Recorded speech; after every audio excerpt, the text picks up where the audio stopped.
when he shot him. The fact that he shot a police officer, does that go to his capacity or his ability to distinguish right from wrong, or more on that capable of forming the intent? I don't know so much in terms of decision making what goes into that for Mr. Ellison. I don't know that he ever says it. The way I take it from his description, an individual walked in, happened to be a police officer. He aimed and he shot. If anything, again, it speaks to more so capacity to form culpable mental state. I don't know if it really speaks to anything associated with distinguishing right from wrong, but it certainly, again, speaks to an awareness of what was going on at that time.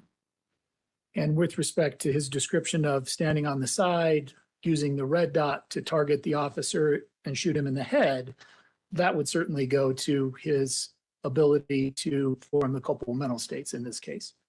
I think it does point in that direction. Describe your opinion with respect to Mr. Ellis's sanity on the date of this mass shooting after taking into consideration all of these additional facts that you got from Dr. Janowski's review. As I mentioned earlier, it did increase my confidence associated with our ultimate opinion in this case. The reason for that is because when it came to the offense, Mr. Alyssa did not provide us with a lot of these details.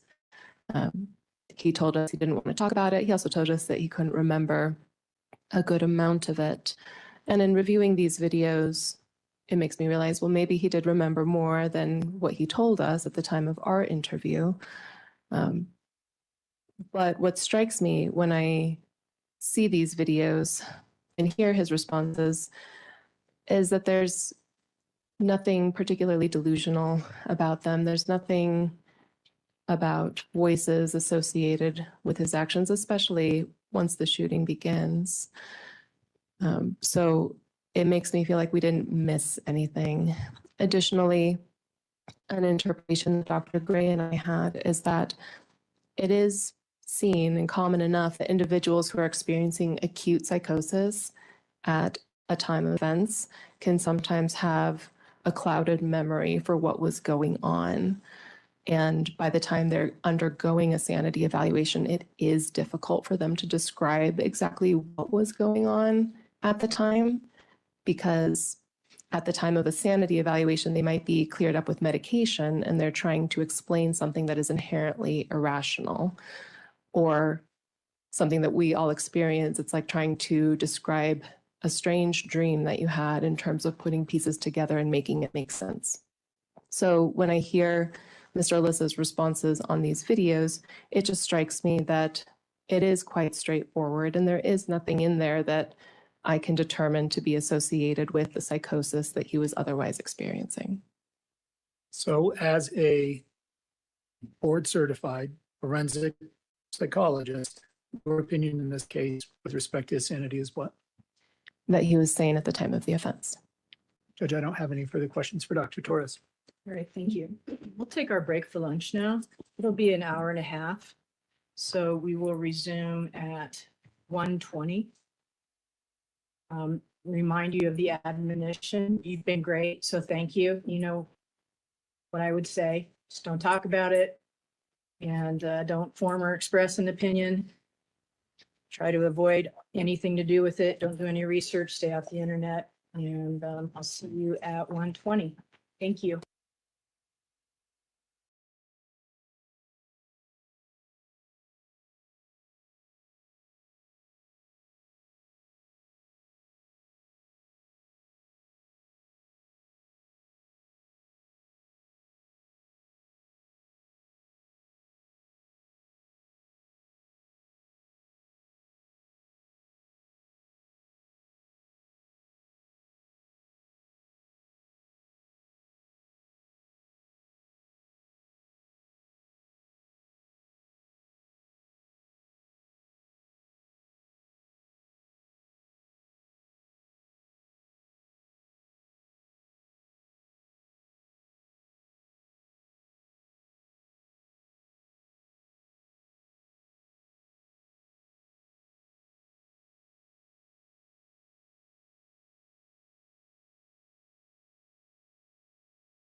to how you did in Miss Battle's apartment in terms of try to trace and where the bullets came from the outside in? Oh, yes, sir.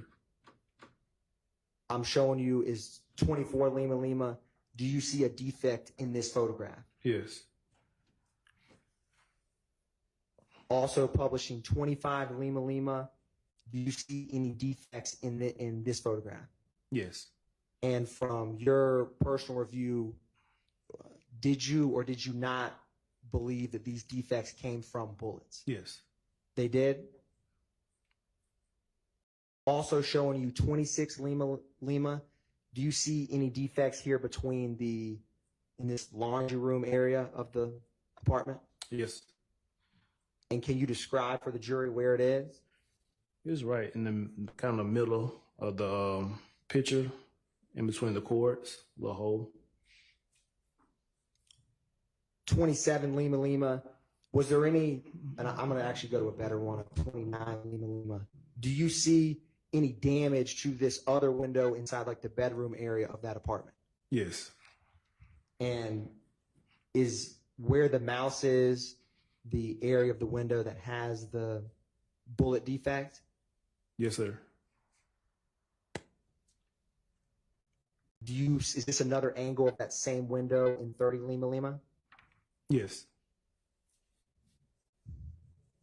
And do you see, Officer Hill, in 31 Lima Lima, any bullet projectiles or debris in this photograph? Yes. Can you describe for the jury where that is? So inside the left shoe. And is it the all white shoes? I'm sorry, yes, sir, the all white flat shoe. And is it towards the toe or the heel of that shoe? Towards the heel. I'm going to move. Is that what you were describing, Officer Hill? Yes.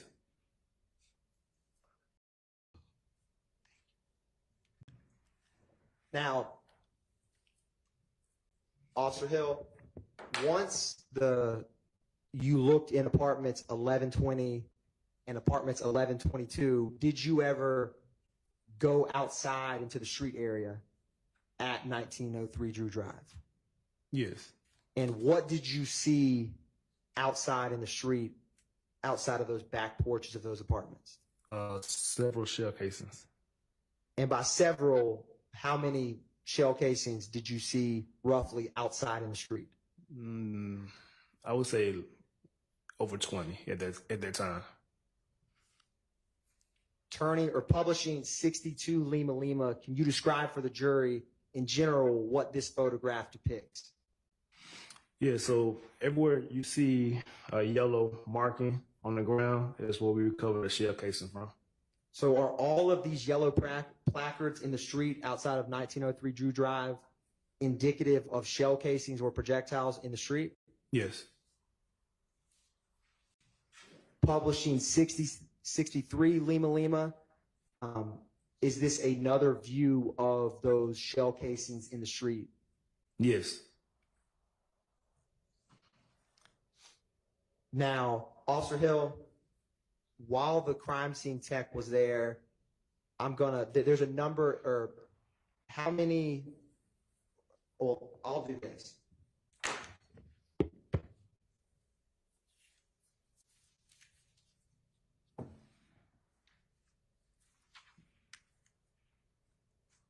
Do you see that this is placard number 1 and 32 Lima Lima? Mm-hmm. I'm going to publish 61 Lima Lima.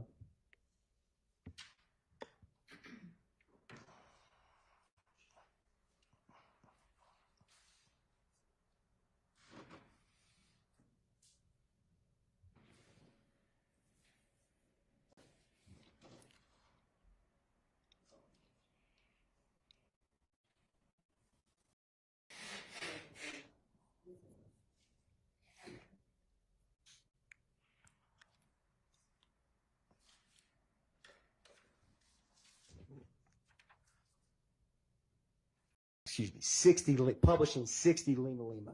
And Officer Hill, what is next to the placard in 28 as depicted on 60 Lima Lima next to placard number 28. Shell casing. And so was there 28 placards that were crime scene tech put on scene outside of 1903 Drew Drive? Yes. And are walking back to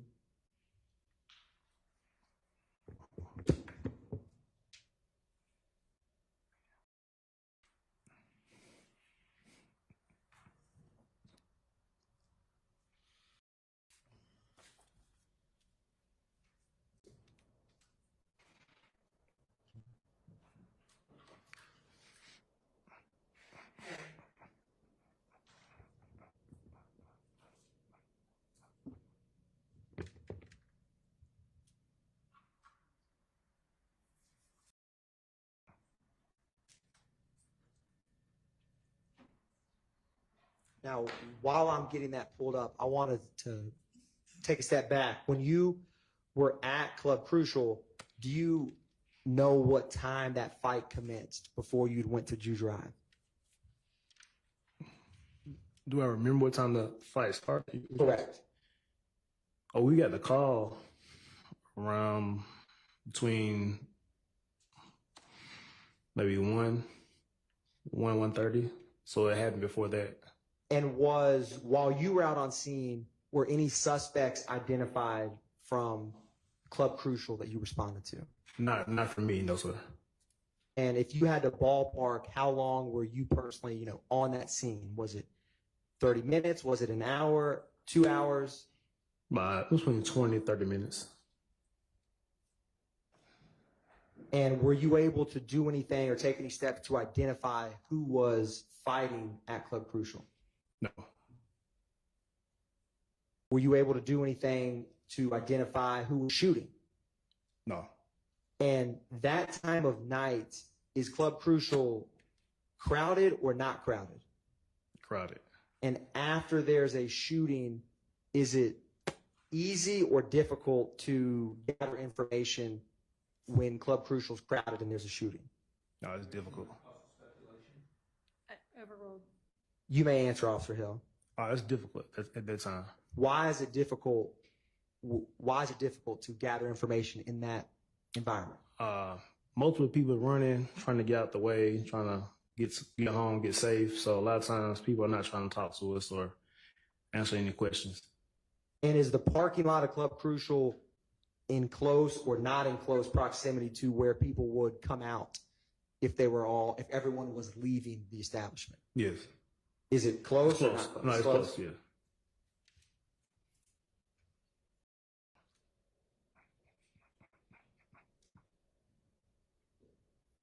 Did you personally speak to anyone at Club Crucial when you arrived? No. How often would you get calls when you've been working in Zone 1 over the past 12 years about shots fired or fights at Club Crucial? Objection as to relevance. Your Honor, there's multiple 2517 Donnelly Hollowell, which is the location of Club Crucial. Officer Hill, you may answer. How many times have you responded to shots fired or a fight at 2517 Donnelly Hollowell Club Crucial? A lot. And by a lot, is it 50? Is it 100? Is it 1,000? At that time, maybe a few hundred.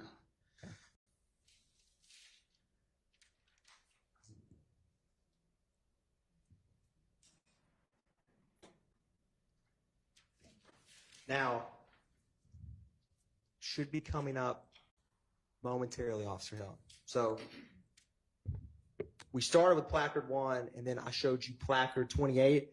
I'm not going to go through every one, but I wanted to cycle through a couple to talk about with the jury.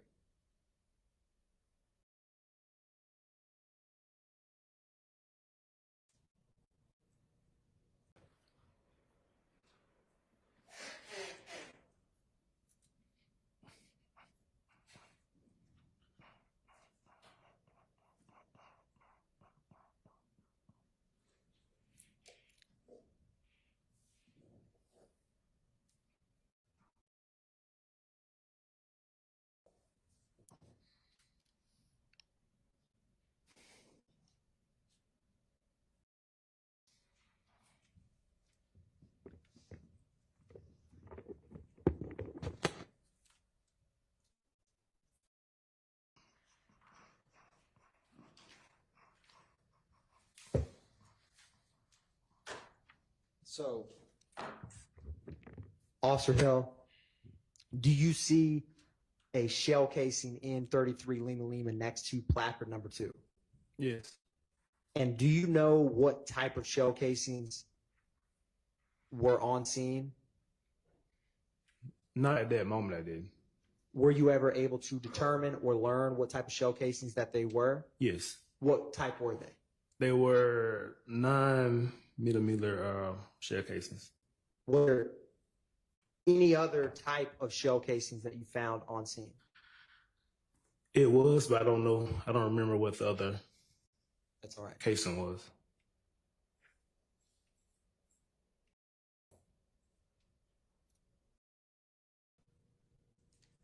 Going back to placard number 4, which is 35 Lima Lima, where is the shell casing in 35 Lima Lima in relation to that vehicle? Right underneath the tire. And so were the shell casings that were in the street, were some underneath vehicles? Were they scattered throughout Jew Drive, or were they not? Yes, they were scattered out throughout the drive. Now, since you've been working in Zone 1, at least in regards to night shift, when you come on at 10 and leave at 6 a.m., when do calls typically tend to die down? What part of the night? Towards the end, so anytime after 4 on out, it tends to die down. When's like the most busiest time on shift? When we first come on, like around 10 and 12. And when you got to the scene, roughly again, what time was it when you first met Miss Battle? A little bit after 5. Was there many people out at that time? No.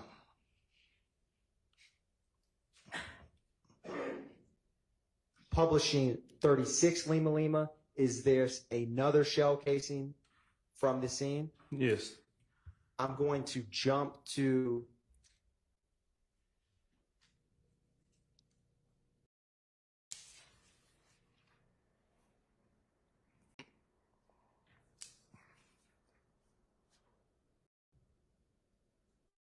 .43 Lima Lima. In 43 Lima Lima, while you were walking the scene, were some of the projectiles or defects from bullets close by to one another, or were they not? Yes. And is 43 Lima Lima show different projectiles or debris from bullets in close proximity to one another? Yes.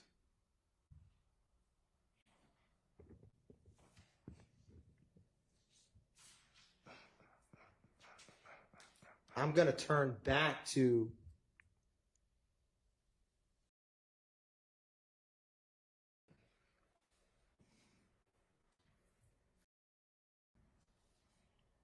.62 Lima Lima. Using .62 Lima Lima, what was the proximity of the vehicles to where the shell casings were found on scene? They were pretty close. And how close were these shell casings to the apartment, specifically 1120 and 1122 that you responded to that night? So apartment 1120, 1122 would be right on the other side of those black rails in the bushes. On the right side of the I'm photograph? sorry, yeah, to the right side of the photo. Is this the black rail that you're describing? Yes. So if you were to walk, you see where my cursor is? Mm-hmm. If you were to walk from this part of Drew Drive and walk all the way towards the camera angle and keep walking, would these placards from the debris or projectiles, where would they be in relation to both those apartments? Were they concentrated or not concentrated in a specific Yes, area? they were concentrated in that particular area.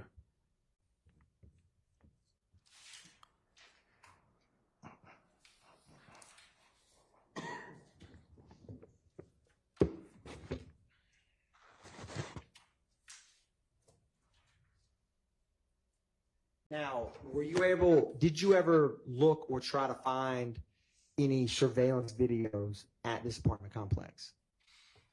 We did canvas for surveillance footage, but we were able to locate any at that time. Were you able to ever find or locate any eyewitnesses when you were on scene? No.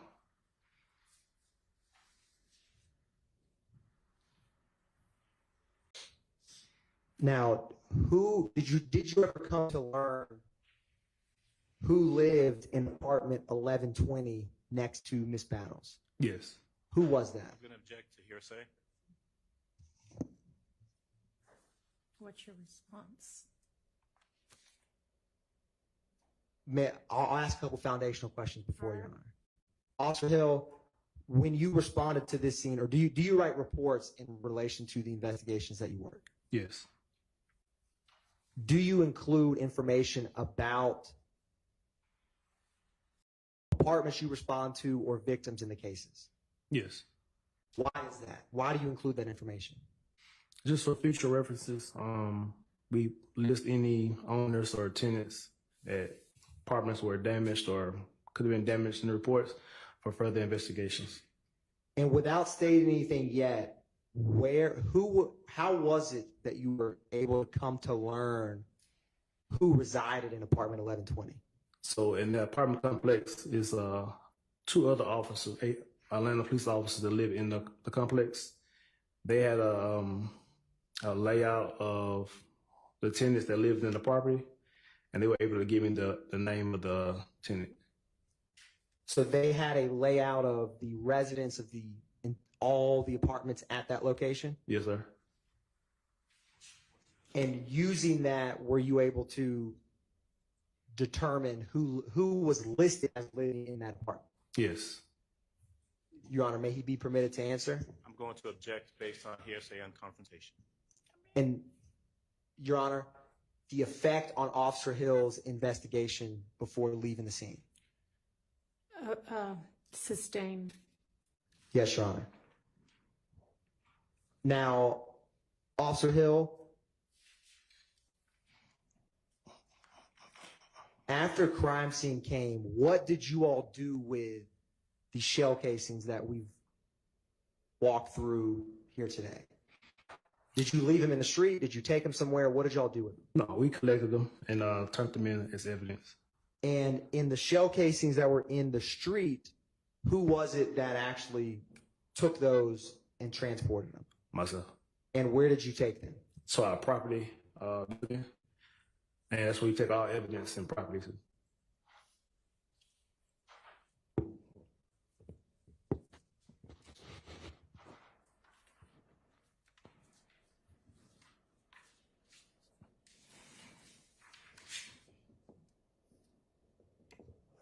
Now, did you ever, after responding to this scene, what would have happened was there ever other investigators or APD personnel who would have worked this case after your involvement? Yes, as soon as I do my initial report, it'll get assigned to an investigator and they'll take over the case from there. So, and do those investigators conduct follow-up in cases to gather more information after you leave the scene? Mm-hmm. Yes. And when you were working the night shift in Beat 10, Zone 1, how would you respond to multiple calls within a night? Yes. And after you respond and gather initial information, do you have to respond to other calls that come in? Yes.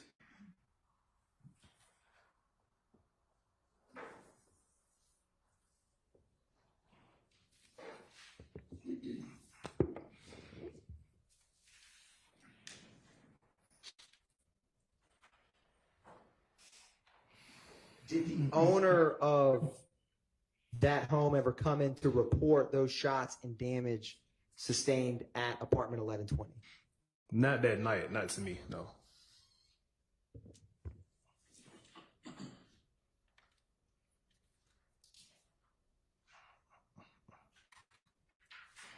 One brief moment, Your Honor.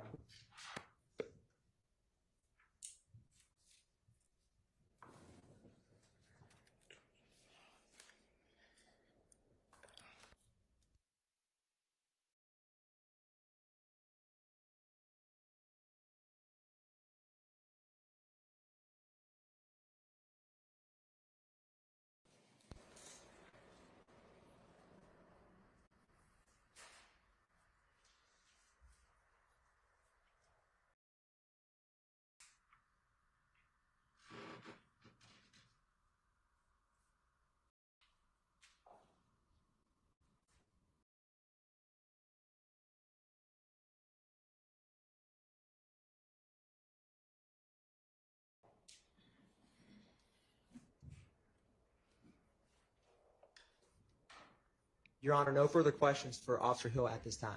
All right, do any of the defense counsel have questions for this witness?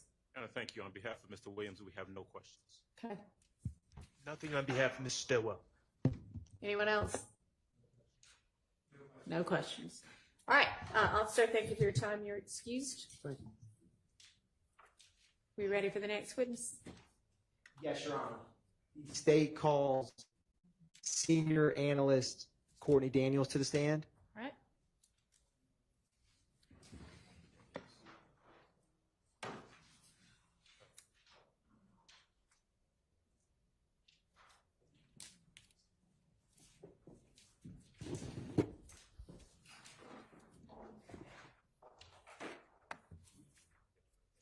You raise your right hand. You swear affirm the testimony you give today the truth, the whole truth, and nothing but the truth? Yes.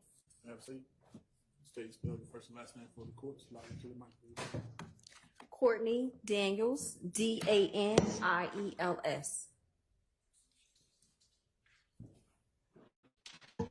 And good afternoon, Ms. Daniels. Where do you work? Verizon Wireless, And how long have you been with Verizon Wireless? 10 years. And if you could tell the jury briefly about your job duties and responsibilities. I'm a custodian of records, so I handle testifying in criminal as well as civil cases. We also handle small claims, mediations, arbitrations, and other executive complaints that come in our office.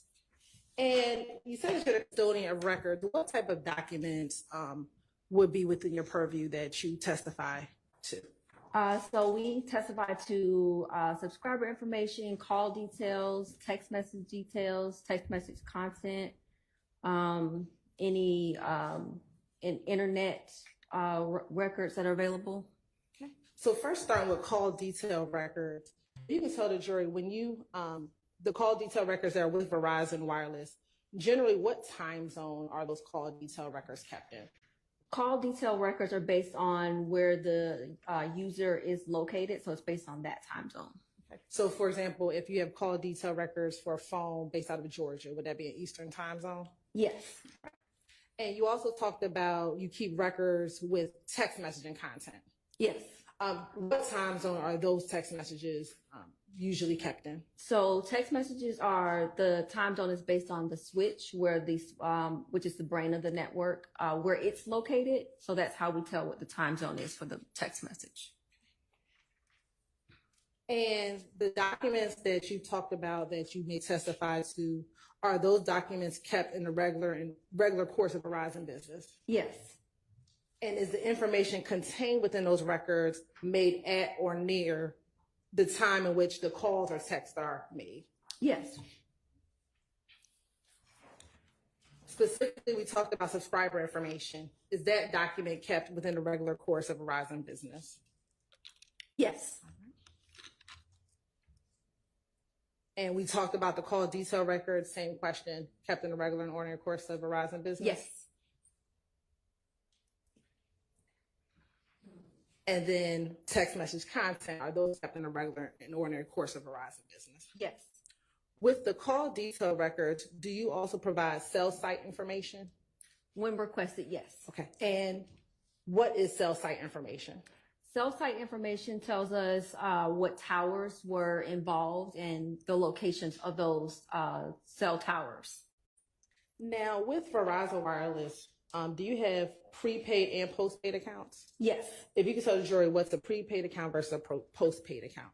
So a prepaid account is where you subscribe for service. You don't have to provide any verification information such as social security number. Just provide a name that you like on the account, your address, and then we provide you a phone number that you pay for monthly before you use the service.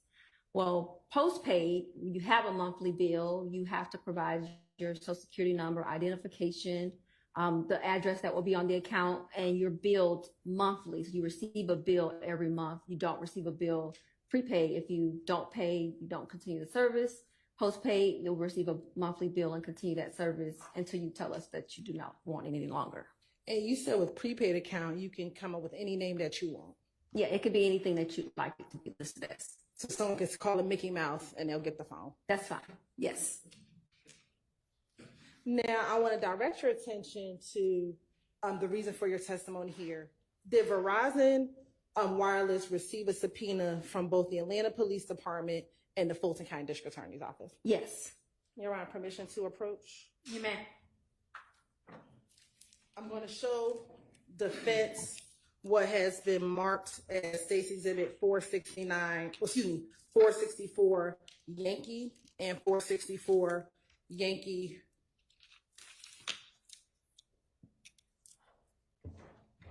Alpha and Delta.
Disagreeing. I still check.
Thank you. That way, if they need a restroom break, they can have the restroom break. Yes. Okay, need anything else? Yes.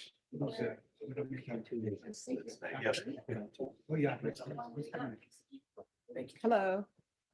If you notice that the jurors tend to go through the same cycle that people in airports do when they're hung up for half a day or more. They're standing around. Mhm. Then they're sitting down, and then they're laying down on the floor. Oh, yes. And then they start setting up little encampments. Mhm. They go through groups, all yeah. those cycles during the one day they're here. Oh, yeah. And you know what? I always, for example, whenever I'm taking off on a flight or something and it's delayed, I always tell people we're all looking. If you could just tell us what's going on, because many a times I'll approach and, sometimes they're like, where? I'm like, this is all I want to know. I have to catch a second flight.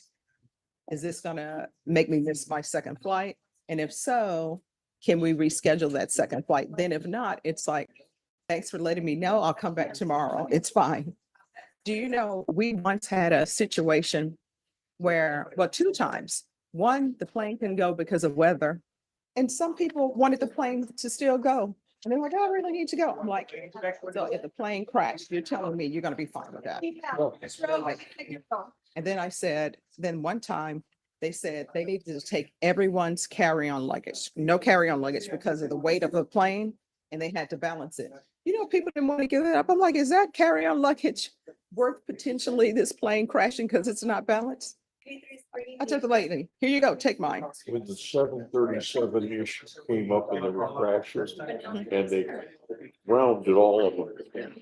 My grandson and I were in Washington DC on a vacation. Mhm. And we're coming back. We found out about it when we got to the gate. Yeah. And there was a handwritten note paper sign on the gate that said the flight was canceled. That's all. Yeah. And we wound up spending 3 days camping out in various airports, hopscotching back towards. Let me just tell you, one time our flight got canceled and we were in Florence. Looking back on it, I wish I would have, Got the bus. no, I wish I would have just enjoyed, I'm trying to live in the moment, right? Yeah. And so it's like, can't do anything about it. So who's here? Let me call this. Who's here on Sandy Garcia? Where's the attorney for Sandy Garcia? Norma, can you call that attorney and tell them to come back quickly? All right, Cesar Gutierrez. Okay.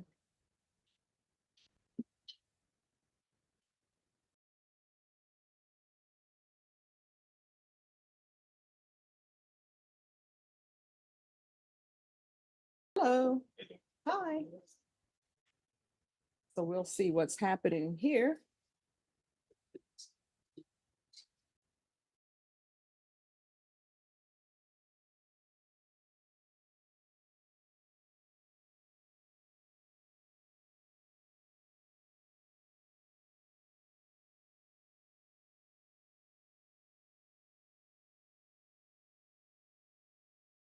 So that's where we are.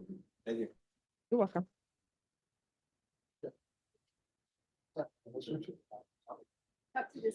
Ah.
And is there some way we can arrange to have it be a summons instead of a bond? No, what we can do is, I can ask, well, you can ask the state when it's re-indicted to let you know, and they can give him a specific date to come in That would be and good. see if they'll do it as a summons. Like, I have no control over, I do a summons because I won't know when it's filed. He's already said he doesn't have any control. I already asked him that. Yeah, yeah.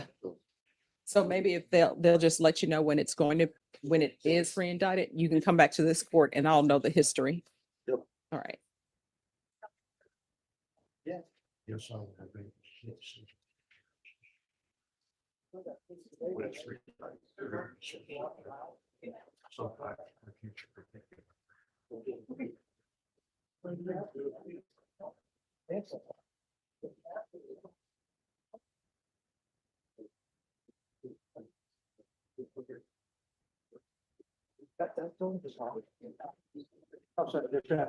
Oh, no problem. Yeah, I call it that, so try to trick you. I know. Thank you. It's just, Nobody wants to have you in trial. I'm like, but John. no, he's just, I read, he read the indictment. Yeah. Before he went to court. Yeah. today and now Figure out how to do the magnolia seed. So I'm reading up on how I'm supposed to do that. I have no idea how, because I know, I have never seen, despite the millions of seeds the sheep tree Mhm. puts out every year. I've never seen a free range magnolia. So Yeah. You're welcome.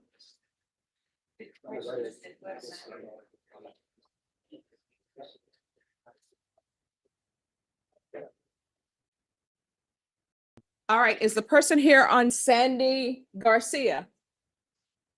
Okay.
All right, what's the name of her client?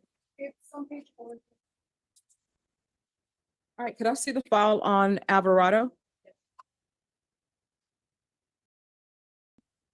All right, Deputy Laura? On Alvarado, if you can let him know, we're going to recall him for September 19th. This attorney has medical issue.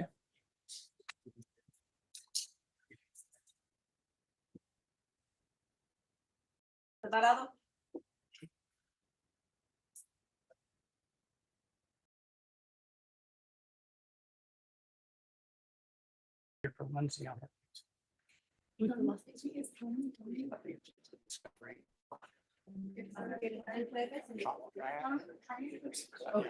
very good with that, but I think last name is Trank. Yeah.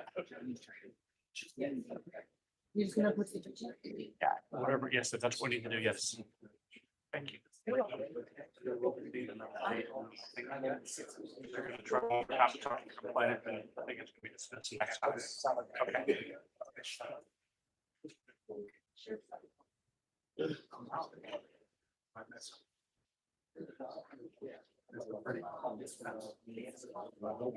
Tran? Tran?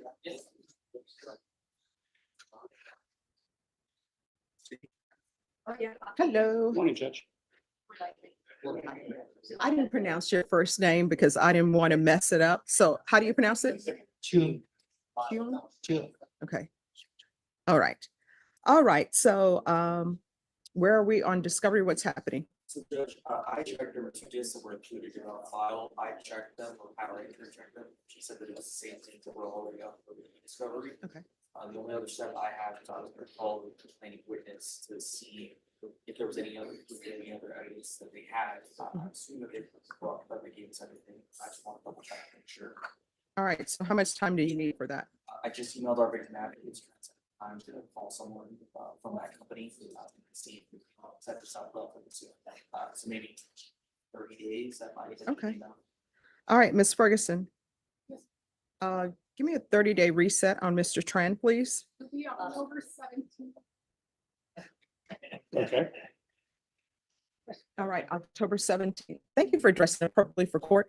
They're going to give you a reset form, and once you receive it, you're excused. Okay, thank you. All right, thank you. Hello. Okay. Okay. All right. Just give me 1 moment.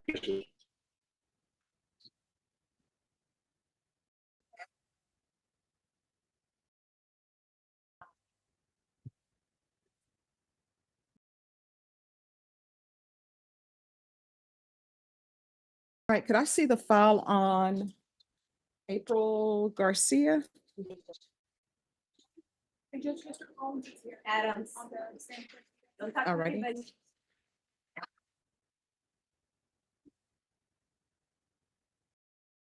All right, Miss Garcia, April Garcia.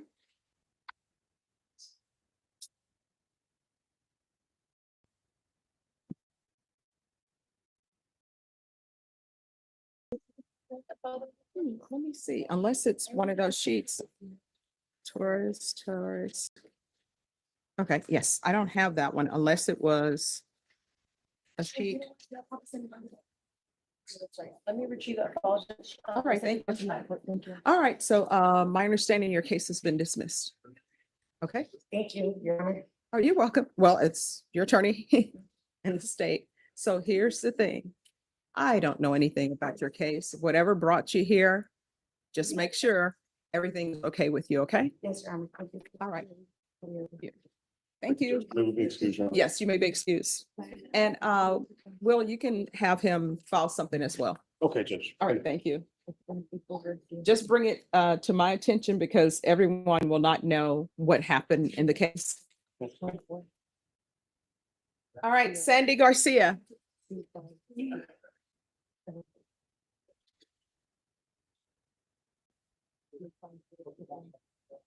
And is this a plea on just one case? Hi. Hi. Hello. In front of the mic. Counsel on this side. And counsel, is this just a plea on one case? Just one case, yes, Your Honor. All right, court is calling 2024 CR 1936, State of Texas versus Sandy Garcia. Can I have parties announced for the record for the state? Defense? Michael Collins, attorney for defendant, present and ready, Your Honor. And are you Miss Garcia? Counsel, have you received all of the discovery and did you review it with your client? I have, Your Honor. Court will find that the state is in compliance with discovery. Ms. Garcia, did you review the document entitled Application for Community Supervision with your attorney? Yes, Judge. Did you understand it and sign it? Yes, Judge. Did you review the true bill of indictment with your attorney? Did you understand it? Counsel, do you waive the reading of the indictment? I do, Your Honor. State, are you proceeding on the indictment as presented? Ms. Garcia, did you review the document entitled Court Admonishments with your attorney? Yes. Did you understand it and sign it in all the appropriate places? Yes, Judge. Did you understand you're charged with the offense of prostitution third or more? That's a state jail felony. Range of punishment is anywhere from 180 days up to 2 years in the state jail facility Yes, and Judge. up to $10,000 fine. Did you understand? Yes, Judge. If you have a plea bargain agreement with the state, the court does not have to follow your plea. If for any reason the court does not follow your plea and gives you more than you bargained for, the fact that you entered a plea will not be used against you and you will be allowed to withdraw your plea. Did you understand? Yes. Did you understand you have a right to jury trial, a right for you or your attorney to cross-examine and confront any witnesses the state would call and the right to remain silent? Yes. Did you understand by entering this plea, you were giving up those rights? Yes, Judge. And did you intend to give up those rights and enter into a plea in this case? Yes, Judge. Counsel, has your client been able to provide you with any defenses? Yes, Your Honor. Do you believe she has a rational as well as a factual understanding of the charges against her? I believe she does, Your Honor. Do you believe she's currently competent and was legally sane at the time of the offense? I believe she is and was, Your Honor. Ms. Garcia, has anyone threatened you, coerced you, or placed you in fear to get you to enter the plea? No, Judge. Anyone promised you anything other than the plea? No. Are you satisfied with the way you've been represented? Are you a U.S. citizen? Yes. Court will find that defendant has knowingly and voluntarily waived her right to jury trial. Did you review the plea bargain page with your attorney? Did you understand it? Yes, Judge. According to the plea, punishment is to be assessed at 2 years in the state jail facility. There's a $1,500 fine. State recommends community supervision. They're taking in consideration 2024 CR 1937. Did you understand that to be the plea? Yes, Judge. Defense, is that the plea? Yes, Your Honor. State, is that the plea? Did you review the waiver of appeal paragraph with your attorney? Did you understand it and sign it in both places? Yes. Did you understand by signing that you're waiving your right to appeal? The only items that can be appealed are written pretrial motions that have been filed, heard, and ruled upon by the court. Did you understand? Yes. Counsel, have there been any such motions? No, Your Honor. Outside the agreement, the state is recommending that your community supervision be for a term of 2 years. There be a TAP evaluation and 200 hours of community service restitution. Did you understand those were recommendations from the state and the court does not have to follow that recommendation? Yes. Then to the offense as charged in the indictment, how do you plead guilty, not guilty, or no contest? State, any evidence? Yes. I've reviewed that with my client, Your Honor. We have no objections. State, you may be excused. Did you review the waiver and consent to stipulation of testimony with your attorney? Yes. Did you understand it and sign it in all the appropriate places? Yes, Judge. Again, did you understand you have a right to jury trial? A right for you or your attorney to cross-examine and confront any witnesses the state would call and the right to remain silent? Yes, Judge. Did you understand that today the state will be presenting evidence in the form of witnesses' statements and police reports? But most importantly, there will be no live testimony. Did you understand? Yes, Judge. Court will find that defendant has knowingly and voluntarily waived and consented to stipulation of testimony and stipulations. Court will accept into evidence states exhibits 1 and attachments, and the court will review the same.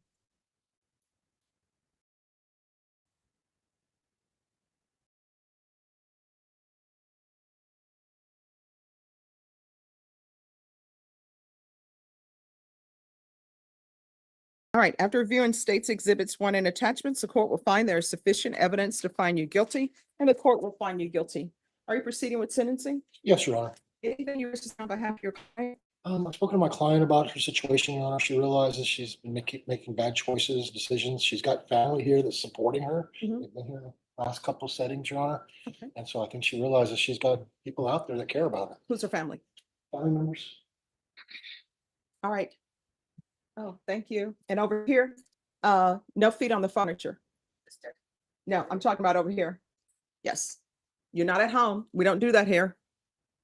All right. And then the sister is here. Thank you. All right. So let me ask you, do you have any children?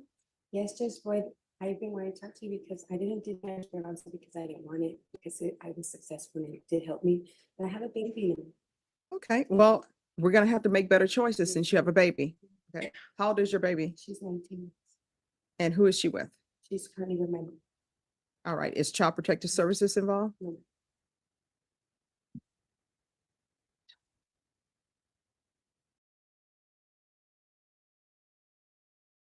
Okay, because I see this is from 2022. So what have you been doing? Well, I had fall off with the wagon after I finished Esperanza, but I get back on after I had my baby. Okay. And I had a minor slip up and just trying to get back on there. I knew getting on probation or going to jail was gonna get me back on there. Okay. Well, you know, I'm going to send you back to Esperanza Court. Okay. Yeah. I know this is from 2022, but it appears that you need somebody to just watch over you for a little bit because you're going to be on probation for 2 years. That program is 2 years long, and you need somebody to keep you in line. And let me just tell you why. I realize it's from 2020, 22. This was in 2018. Okay. All right. So this is from 2022, right? What we're here for today. And so I need for them to be able to monitor you the way you should be monitored.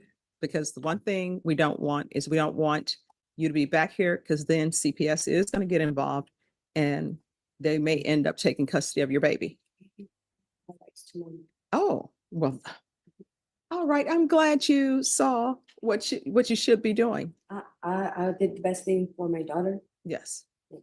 Okay. I see her and I'm involved in her life. So, All right. I Well, know. that's a good thing. Yeah. Okay. And she'll know who, she's with your mom, so she'll know who you are. Yes, I am.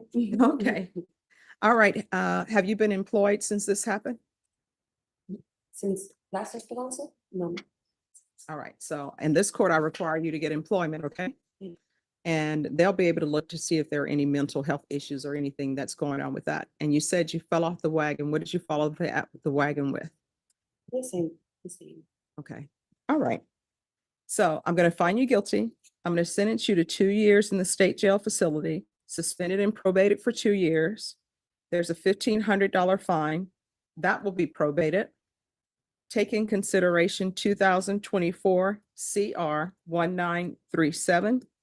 There's to be regular reporting by Zoom or in person. There's to be regular random UAs. Proof of employment.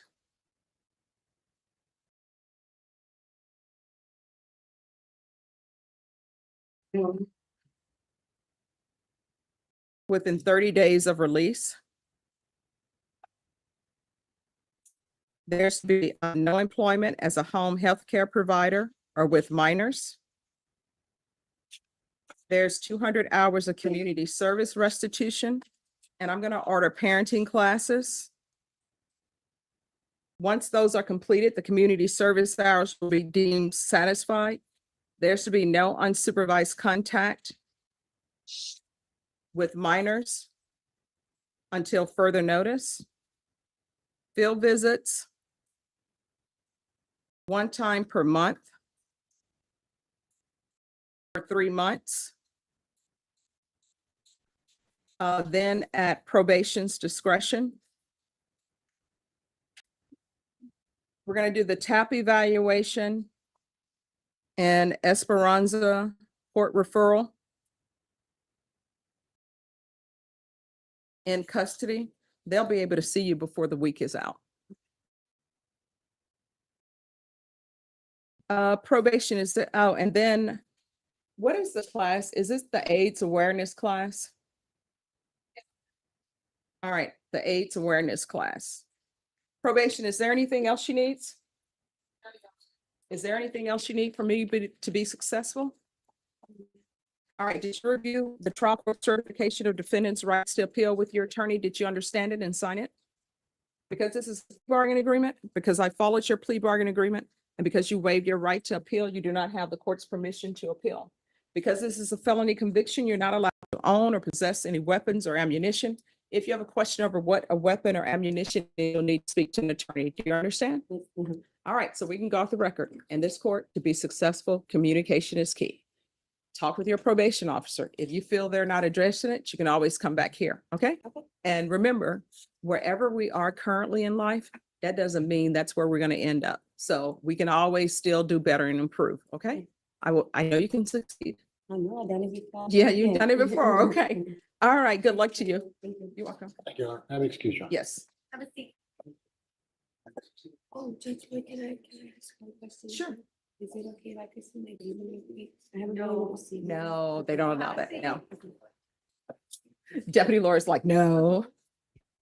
You know, when people want to see people, they need to ask you because you're security.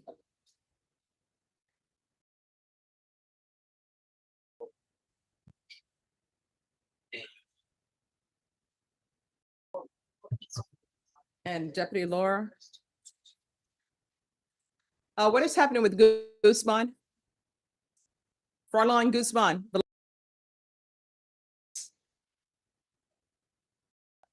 Raphael Leal, what is happening with your case? What's happening with your case? What is happening with your case? Oh, this was a deadline due date. Yes. And we just need to get a trial date, I suppose. All right, can I see the file on Fräulein Guzman?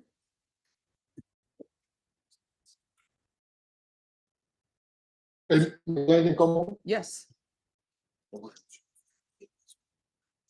Is there an interpreter here? I have had them down, Judge, in the office. All right, just have a seat. There's one Oh, back there. all right, awesome. Hold on one second. Thank you.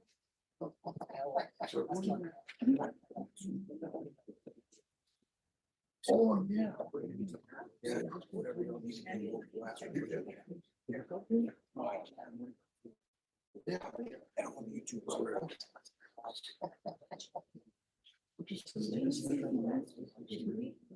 It's Velasquez, Guzman Velasquez.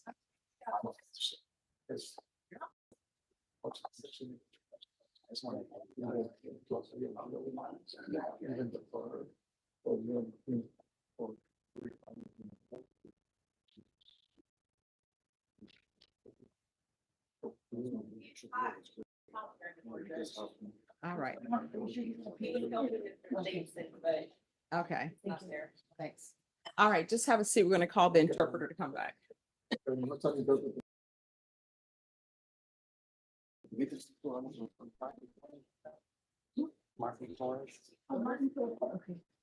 Yes, I have it here. Okay. And your client? Okay. All right, Martin Torres.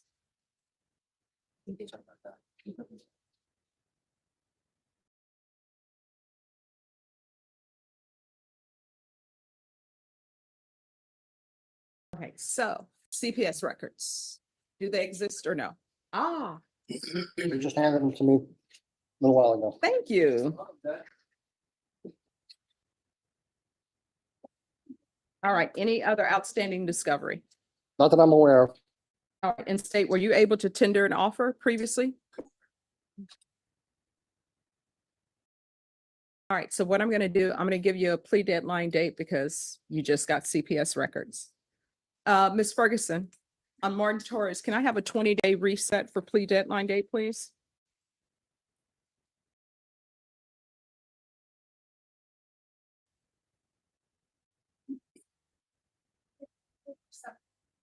Okay, October 7th is your plea deadline date. Thank you. Once you sign the reset form, you're excused. All right. Thank you, Judge. You're welcome. Thank you.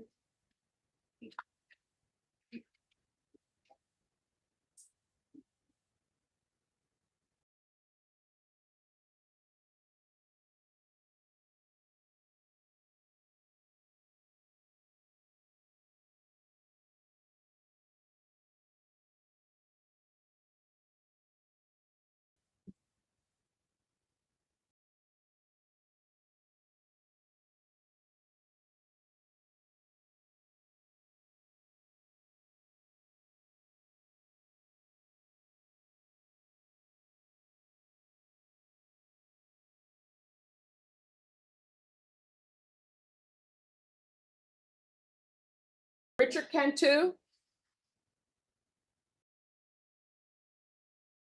Oh, on this one?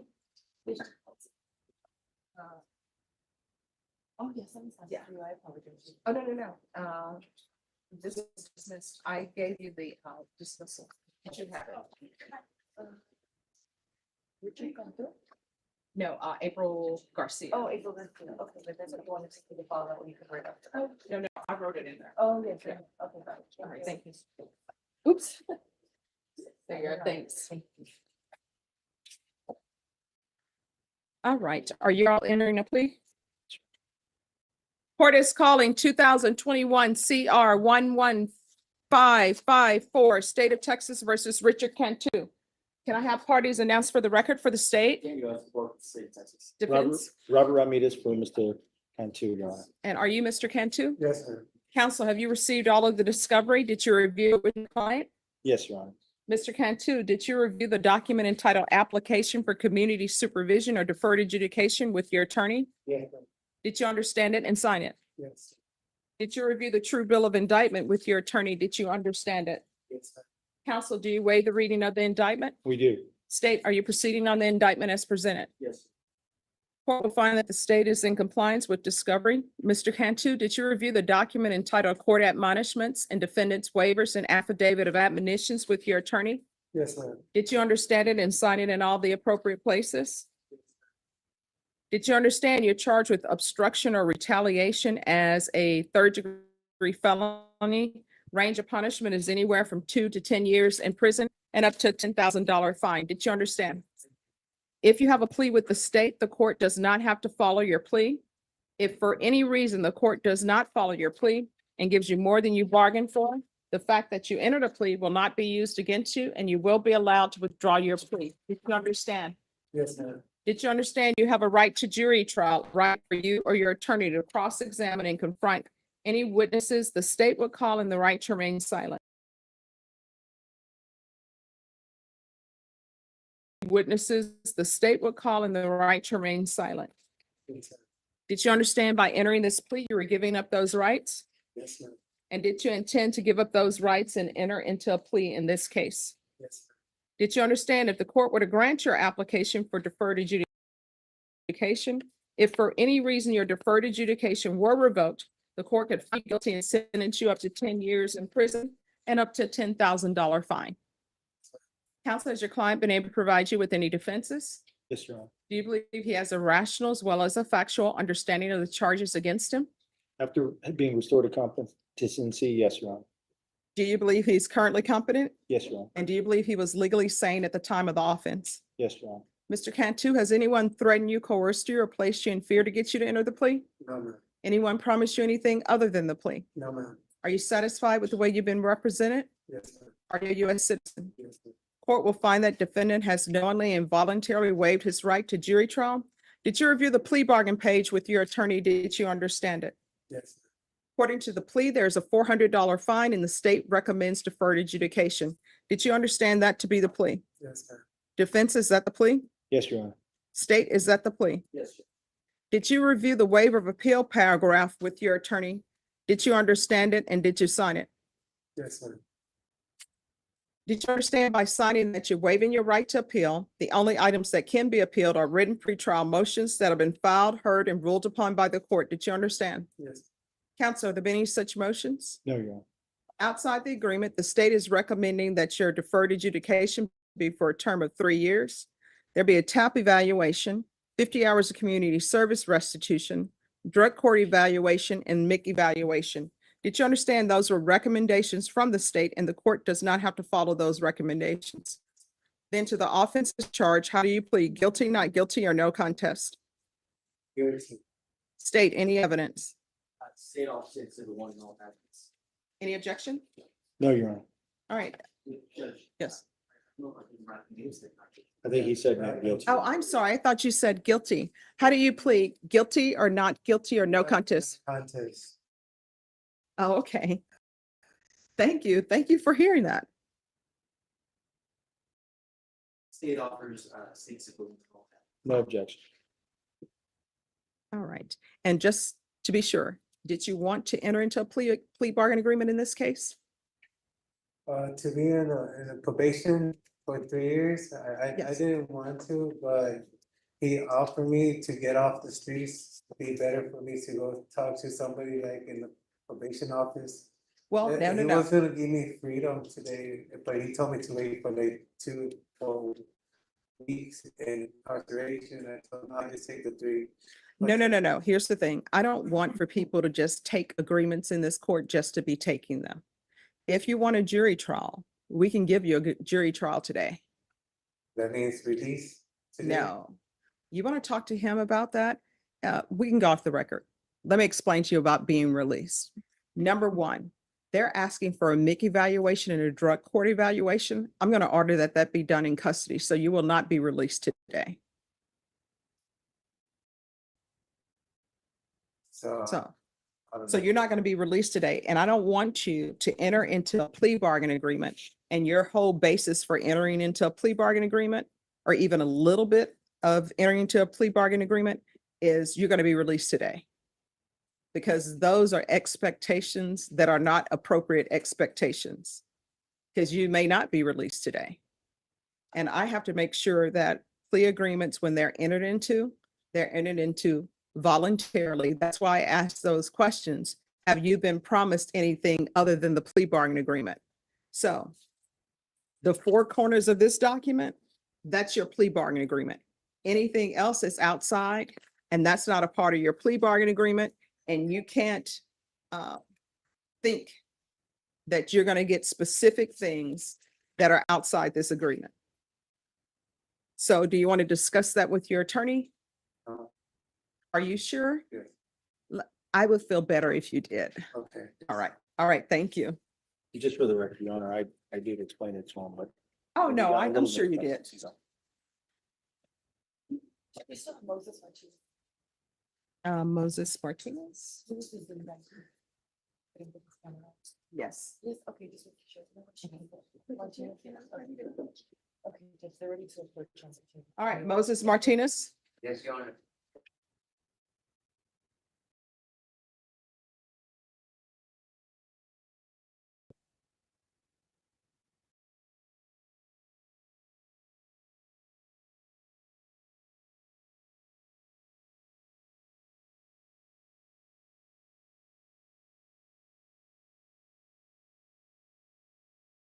All right, so I have an updated letter, and it's in relationship to the conditions that pretrial services have set for you, or I should really say conditions that a previous judge set for you. And one, because you're charged with driving while intoxicated. Since you submitted an affidavit of non-ownership, that means that you're not allowed to drive a vehicle at all. Do you understand? Yes, So how did you get down here today? my sister dropped me off. Oh, where is she? She had some appointments in marriage. She had to go. I'm sorry, what? She had some appointments she had to take care of, and she dropped me off. Do you But I'm in the bus. I know how to drive the bus. No. Do you live with your sister? Yes, my sister lives right next door to me. State? All right, so on this case, there's an updated letter from pretrial services. He has issued an affidavit saying that he's not driving, he doesn't own a motor vehicle. He's telling me that his sister lives next door to him and she has a vehicle. So I don't know if you all want to continue with the ignition interlock, or do y'all want the home breathalyzer? Your Honor, can I say something? I bought me a bike, Your Honor, and that's how I clean around. All right. Testing bike, and I was doing an AA meeting, and this truck came and struck me. I have a police report. Okay. Struck me so hard, knocked me off. You know, I'm still hurting right now, Okay. but I have me a bike. You know, I still have to get it off. All right. So a bicycle? Yes, I just. All right. Judge, in lieu of affidavit of not driving and not a restricted vehicle and home device. I'm familiar with the case, Your Honor. It's a DWI third. Yeah, it's a DWI third. All right, so we'll do that. And I'll ask that the fees be waived. Yes. Thank you. What I can tell you is that's a third-party vendor. I can say waive the fees, but I really have no jurisdiction to force them to do that. So we'll see. And I'll give you 7 days to comply with that. Do you understand? What is that now? It's a portable alcohol monitor. Okay, I have to put that on there. No, you don't No, put no, it no. on. You don't put it on your bike. Carry it with you, Oh, okay. so Okay. you can't drink like. Okay, that's fine with me. All right. And Norma, let's just reset this for 30 days for discovery. I know that this has already been set probably for a different date, but what date? Okay. All right. And State, you're excused. All right. So we'll put discovery for him on October 17th. All right. So you have your pretrial services number, officer's number. Yes. All right. Make sure you call them, and this is going to be placed in the system. All right. Thank you. You're welcome. And Norma. I'm listening. Oh, thank you. Don't leave those. You're going to get a reset form. Okay.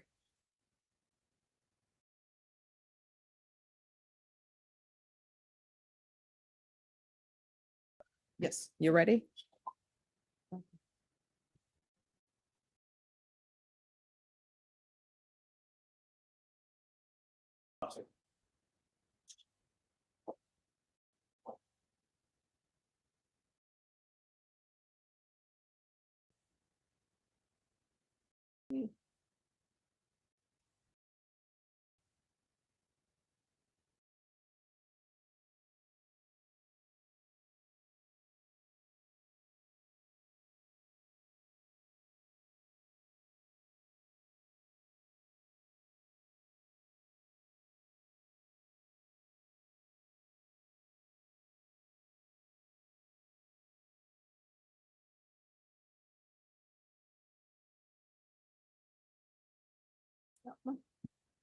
All right, we're back on the record and 2021 CR 11554.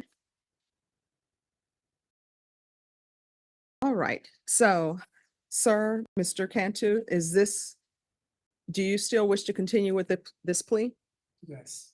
And you understand that in accepting this plea, that does not mean that you're going to be released today. Yes. And most likely you will not be released today. Do you understand that? Yes. And knowing that, do you still wish to continue? Yes. All right. The court will find that defendant has knowingly and voluntarily waived his right to jury trial, and you have entered a plea of no contest. Do you still wish to continue with the no contest plea? Yes.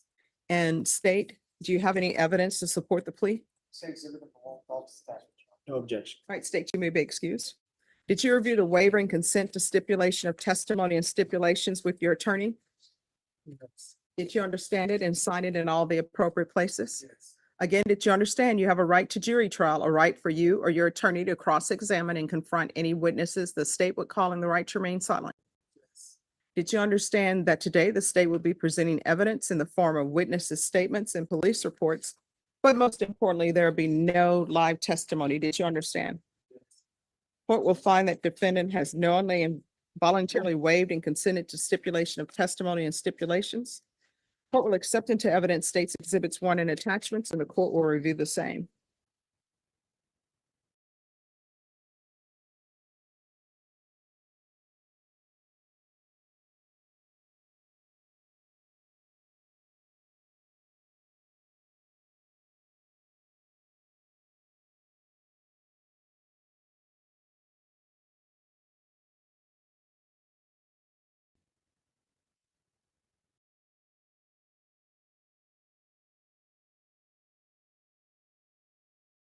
All right, after reviewing states exhibits 1 and attachments, court will find there is sufficient evidence to find you guilty. The court will defer finding of guilt as you've applied for deferred adjudication.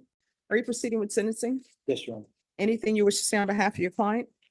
Yes, Your Honor. He's been in for going on 3 years now, and he's come a long way through the restoration process. A lot of that was him trying to do it. And he wants to avoid a second TDC conviction, so he wants to give to try with probation, Your Honor. He appreciates the opportunity, and he knows that it's the kind of help that he needs, and he asks the court to follow the plea agreement. But given that he has been in for 3 years, Your Honor, we ask that he be allowed to be released and to report for the TAP evaluation, the screening, and the MIC evaluation at the court's discretion. All right. And if you're released, do you have a place to stay? I'll go to heaven for All right. There's going to be a $400 fine. We- That'll be probated. Yes, Your Honor, we ask that it be probated. 3 years deferred adjudication, 50 hours of community service restitution, MIC evaluation, regular reporting by Zoom or in person. Ms. Abrams, how long is it to do a MIC evaluation in custody? That timeframe could vary from 2 weeks to a month and a half. All right, then that can be out of custody.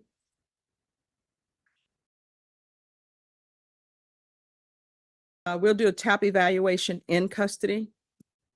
Felony drug court, I don't think they're going to accept him because he's been in lockdown in and out of the state hospital for 3 years, so they're not going to accept him. So the felony drug court evaluation, we can just hold that in abeyance.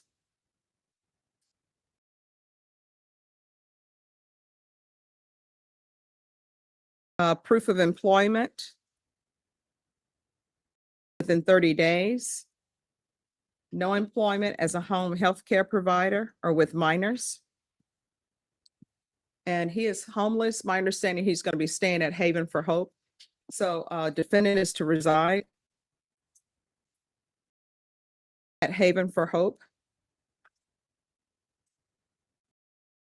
Anger management.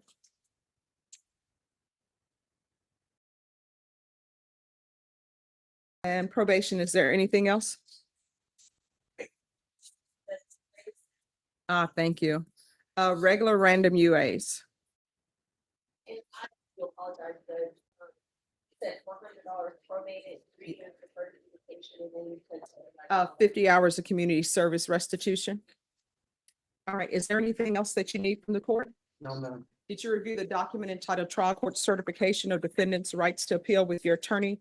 Did you understand it and sign it? Yes. Because this is a plea bargain agreement, because I followed your plea bargain agreement, and because you waived your right to appeal, you do not have the court's permission to appeal. Do you understand? Yes, ma'am. All right, we can go off the record. In this court, to be successful on probation, communication is key. If you have an issue, let your probation officer know. I'm sorry, back on the record. Ms. Abrams, we'll do a referral to Center for Healthcare Services. All right, now we're off the record. So with Center for Healthcare Services, make sure you check in with them. If there's an issue, let your probation officer know. If you feel as though they're not addressing it, you can always come back to court, okay? Yes, ma'am. All right, good luck to you. Thank you, Your Honor. Thank you. Guzman Velasquez. Guzman Velasquez, come on down.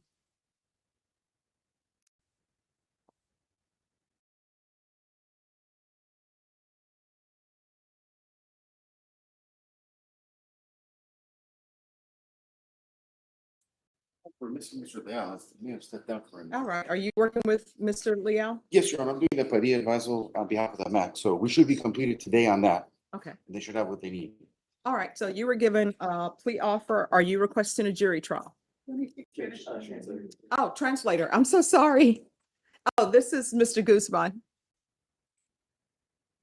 Josh, I can go check with Mr. Leal or give him a call just to make sure he's here, since I'm not actually representing the gentleman. Oh, that's so fine. If the court wouldn't mind, I can step out and do that. Sure. Okay, I'll do that. Thank you. I can tell you he's not out there, but okay.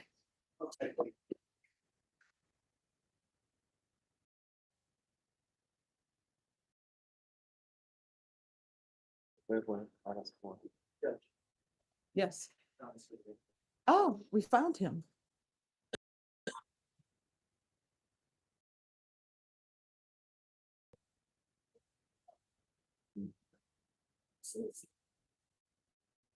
Hi. Hi. Are you requesting a jury trial? Today is your plea deadline date.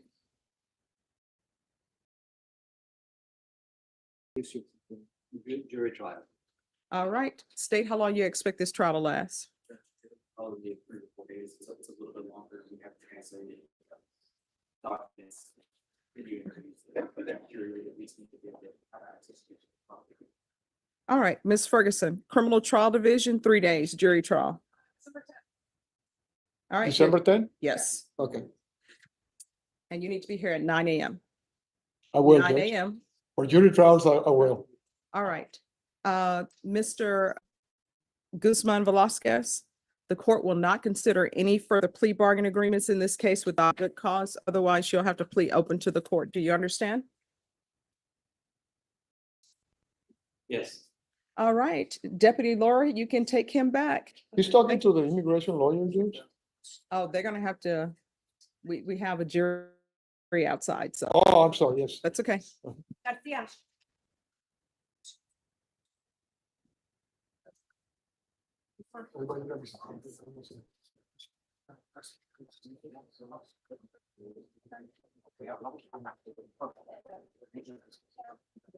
Ramírez Sánchez.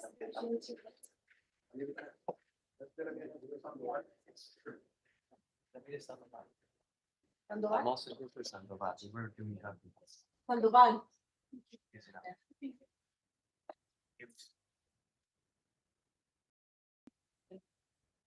Johnny Sandoval.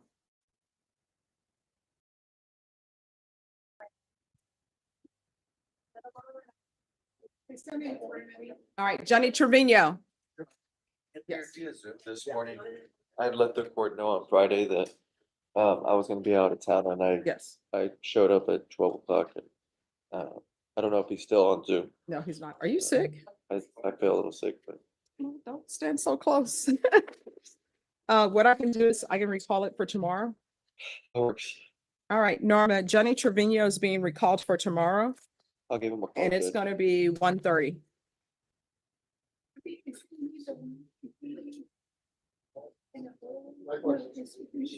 No, no. All right, see you tomorrow at 1:30. Okay, Judge. Is it possible to come in the morning at all? I have a meeting lined up from 1 to 4, like something Yeah, because there's gonna be a jury being selected okay. most likely. Okay. You can appear by Zoom if you want to, but you need to Zoom in at 1:30. Okay. Okay. I'll make arrangements, Judge. All right, thank you.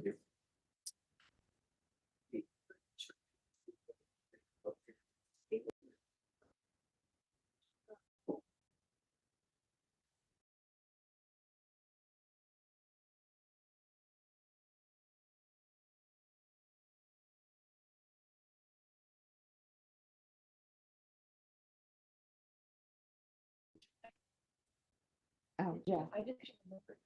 Yeah, you had, and I was like, okay. Thank you.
All right, are the parties ready on Romero Sandoval?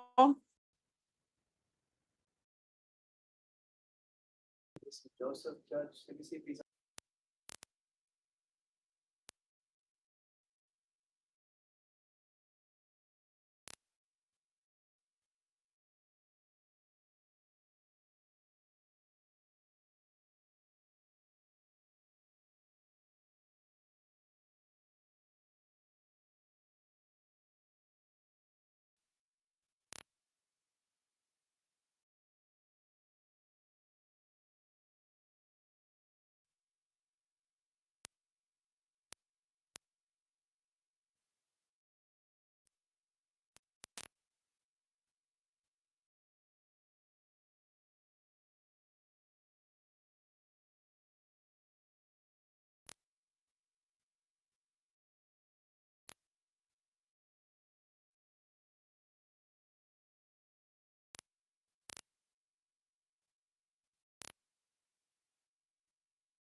Joyce Mason is a mom on a mission, getting things done for us, fighting to protect our rights, put more money back in our pockets, and give our kids a bright future.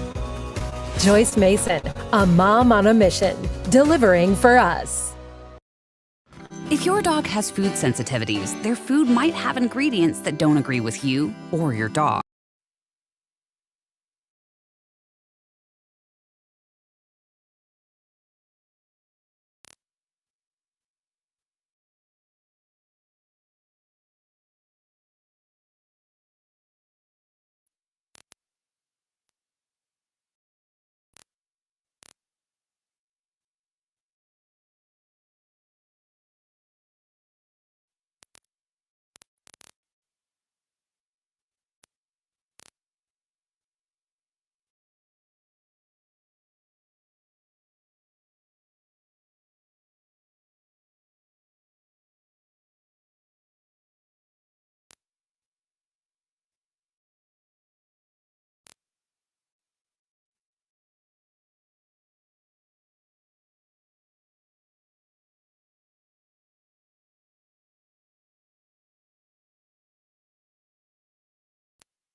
pay close attention. I may ask you if you not to discuss yourselves any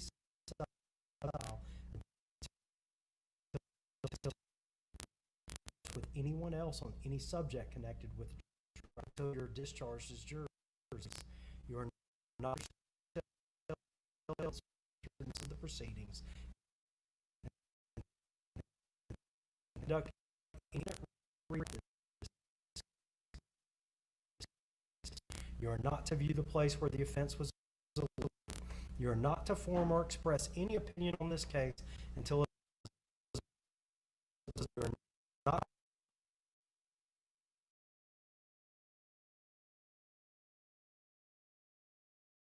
required to report to the court any communication or attempt to communicate with you on the case or any subject connected with the trial. To the trial.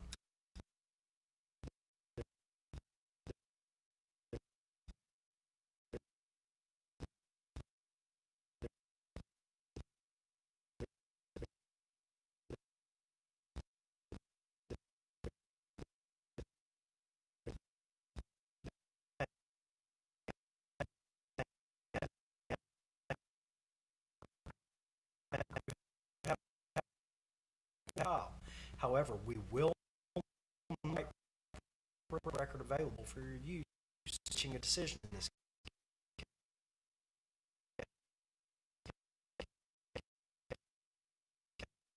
ruling. The court has an opinion on the merits of the case. One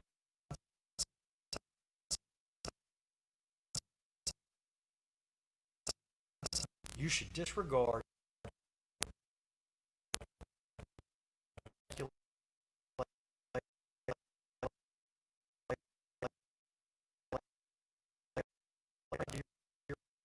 it is impossible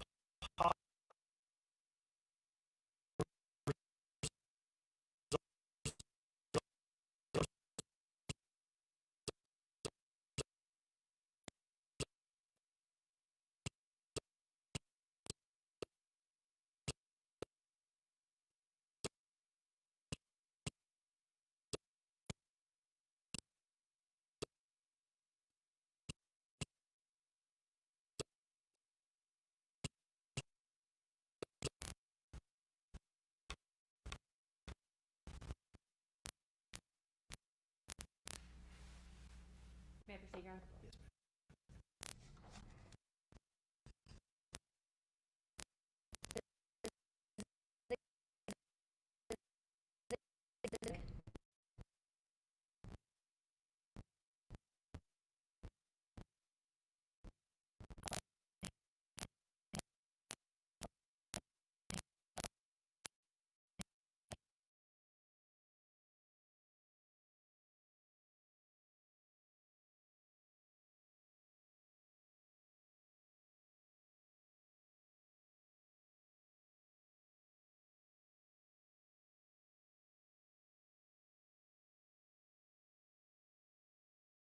As the trial proceeds, I may ask you if you have followed these admonitions.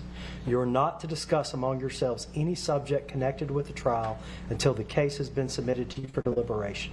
You are not to converse with anyone else on any subject connected with the trial until you are discharged as jurors in this case. You are not to permit yourselves to be exposed to outside comments or news accounts of the proceedings until you are discharged as jurors in this case. You are not to conduct any independent research about this case, the legal issues, and or the parties involved. You are not to view the place where the offense was allegedly committed. You are not to form or express any opinion on this case until it has been submitted to you for deliberation. You are not permitted to mix and mingle with the attorneys, parties, witnesses, and spectators, and you are to avoid all contacts with those persons. You are required to report to the court any communication or attempt to communicate with you on the case or any subject connected with the trial. You may not take notes during the course of the trial. There are several reasons for this. It's difficult to take notes and at the same time pay attention to what a witness is saying. Further, in a group the size of yours, certain persons would take better notes than others will, and there's a risk that jurors who do not take good notes will depend on jurors who do. The jury system depends upon all jurors paying close attention and arriving at a decision. The court believes that the jury system works better when jurors do not take notes. You will notice that we do have an official court reporter making a record of the trial. However, we will not have typewritten transcripts of this record available for your use in reaching a decision in this case. During the trial, the court may be called upon to make rulings on objections or motions made by the attorneys. You should not infer from any ruling the court makes that the court has an opinion on the merits of the case favoring one side or the other. If the court sustains an objection to a question and not allows it to be answered, you should disregard any response by the witness prior to the court's ruling, and you should not speculate on what the complete answer might have been or draw any inference from the question itself. It may be necessary for me to confer with the attorneys outside of your presence. It is impossible to predict when those circumstances might arise, but I will resolve the issues before me as quickly as possible. After this instruction, the attorneys will have an opportunity to make opening statements in which they will be able to explain the facts and issues as they see them. After all of the evidence has been presented, they will have the opportunity to address you again and make their closing or final arguments. These statements and arguments are not evidence or instructions on the law. Nevertheless, they are intended to help you understand the evidence and the applicable law, and you should give them close attention. Opening by the state.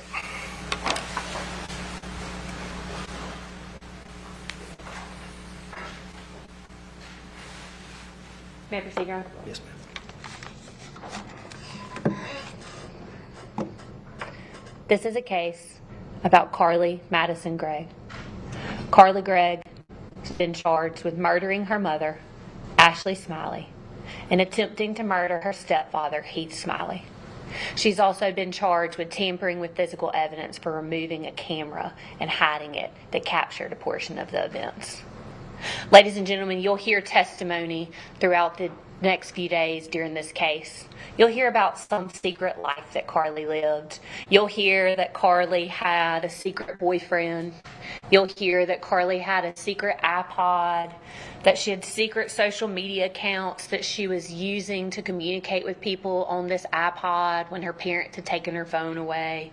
You'll hear that she was secretly cutting on her thigh using a knife. You'll hear that she secretly had burner phones her mom and stepdad didn't know about that she was using. You'll hear that she had secret weed vape pens and that she before going to school at times. Ladies and gentlemen, that's not why we're here though. We're here because of what she did on March the 19th, 2024. So that you'll hear that Carly is the daughter of Ashley Smiley, the stepdaughter of Heath Smiley, that Heath and Ashley were married sometime in 2020. You'll hear that Carly's not been in her life for about a year or more, that he was a known drug user, had violent and angry tendencies. You'll hear that back in January, Carly got in trouble with her parents when they found this iPod, that they got onto her for using these secret accounts and for communicating with people. You'll hear that around the same time that she had this boyfriend they found out about, and that they asked her to break up with him, and that later they found out she was still seeing this boy. You'll hear at some point that Carly got in trouble at school. She was cheating. She'd found the answers to a test and gave them to the other students. You'll hear that all of this was happening about the same time that they found out Carly was cutting on her legs. You'll hear that as a concerned parent, what they did was they got Carly in therapy. She was being treated for anxiety and stress. You'll hear that she continued smoking those vape pens even after in therapy. So now I want to take you to the real reason we're here and what you'll hear. We're here because on March the 19th, 2024, Carly rode to school with her mother that day. Ashley was a school teacher at Northwest Rankin, taught geometry. Carly was in the 10th grade. You'll hear that morning she got in a little altercation with one of her friends, cussed him out. But what you'll hear, ladies and gentlemen, from the testimony of this friend is that he was so worried so worried about Carly's use of smoking marijuana, and so worried about her being high, and so worried about her having these burner phones that her mom didn't know about, that he felt compelled to tell Miss Ashley Smiley that day. Ladies and gentlemen, after the incident with Carly that morning, you'll hear that he gets in touch with another friend, and he's like, hey, you got to keep her distracted so I can go tell Miss Smiley what's going on. Ladies and gentlemen, this friend cared about Carly. He was like, I gotta intervene. I gotta tell her. I'm afraid of what's happening. You'll hear from him that he did in fact tell Miss Smiley. That after 4th block that day, he goes and he tells Miss Smiley, hey, Carly has got these vapes. She's got this phone. Ladies and gentlemen, you'll hear then that Carly Gregg rides in the car home with her mother from school to their house. They leave school sometime after 3:30. They get home a little before 4. You'll hear that when they get inside the house, it's only their 2 dogs, Ashley Smiley and Carly Gregg. Immediately, Carly goes and lets the dogs out. You'll hear testimony that Ashley then goes into Carly's room. You'll hear that while Ashley is in her room, that Carly's still outside. At some point, Ashley finds what law enforcement believe to be the 4 boxes that contain vape pens.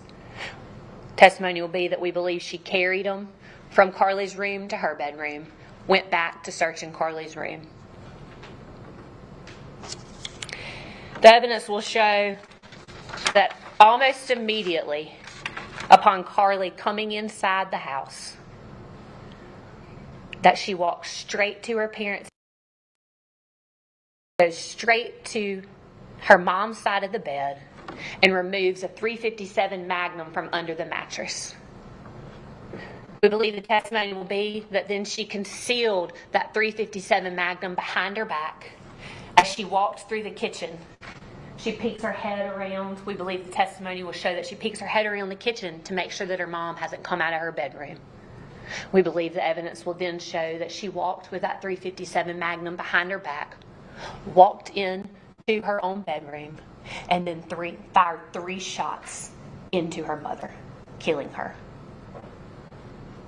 We believe the testimony will then be that that very moment after she shot and killed her mother, she then hides that gun back out of the camera, walks back into that kitchen, sits down on a stool with a gun behind her, picks up her mother's cell phone, puts her mom's passcode into the phone. We believe the testimony will be that then she texts her stepdad and said something to the effect of, "When will you be home, honey?" Testimony will be that then she waited for him to respond. "I'll be a little bit longer." She sends him a thumbs up. Ladies and gentlemen, we believe the testimony will then be that after she puts the phone back down and walks out of sight with the camera, that between the next 45 minutes or so, that the defendant reaches out to or attempts to reach out to about 5 or 6 of her friends. Some were FaceTime, some were text messages. We believe the evidence will show that during this time, she was asking them all for help, trying to get them to come over to her house. She wouldn't tell them why. We believe that one of them's going to say he even offered to call 911, and she told him no. The evidence will also be that one of these friends did in fact come over to help Carly that day. She didn't know why, but she knew that her friend needed help, and she went to that home. We believe the evidence will show that when that friend arrived at Carly's house, that Carly walked to the front door, asked her, "Are you squeamish around dead bodies?"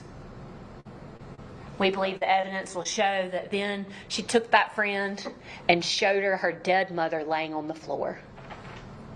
We believe the evidence will show that after that, she says, "I put 3 in my mom, and I got 3 more waiting for my stepdad when he gets home."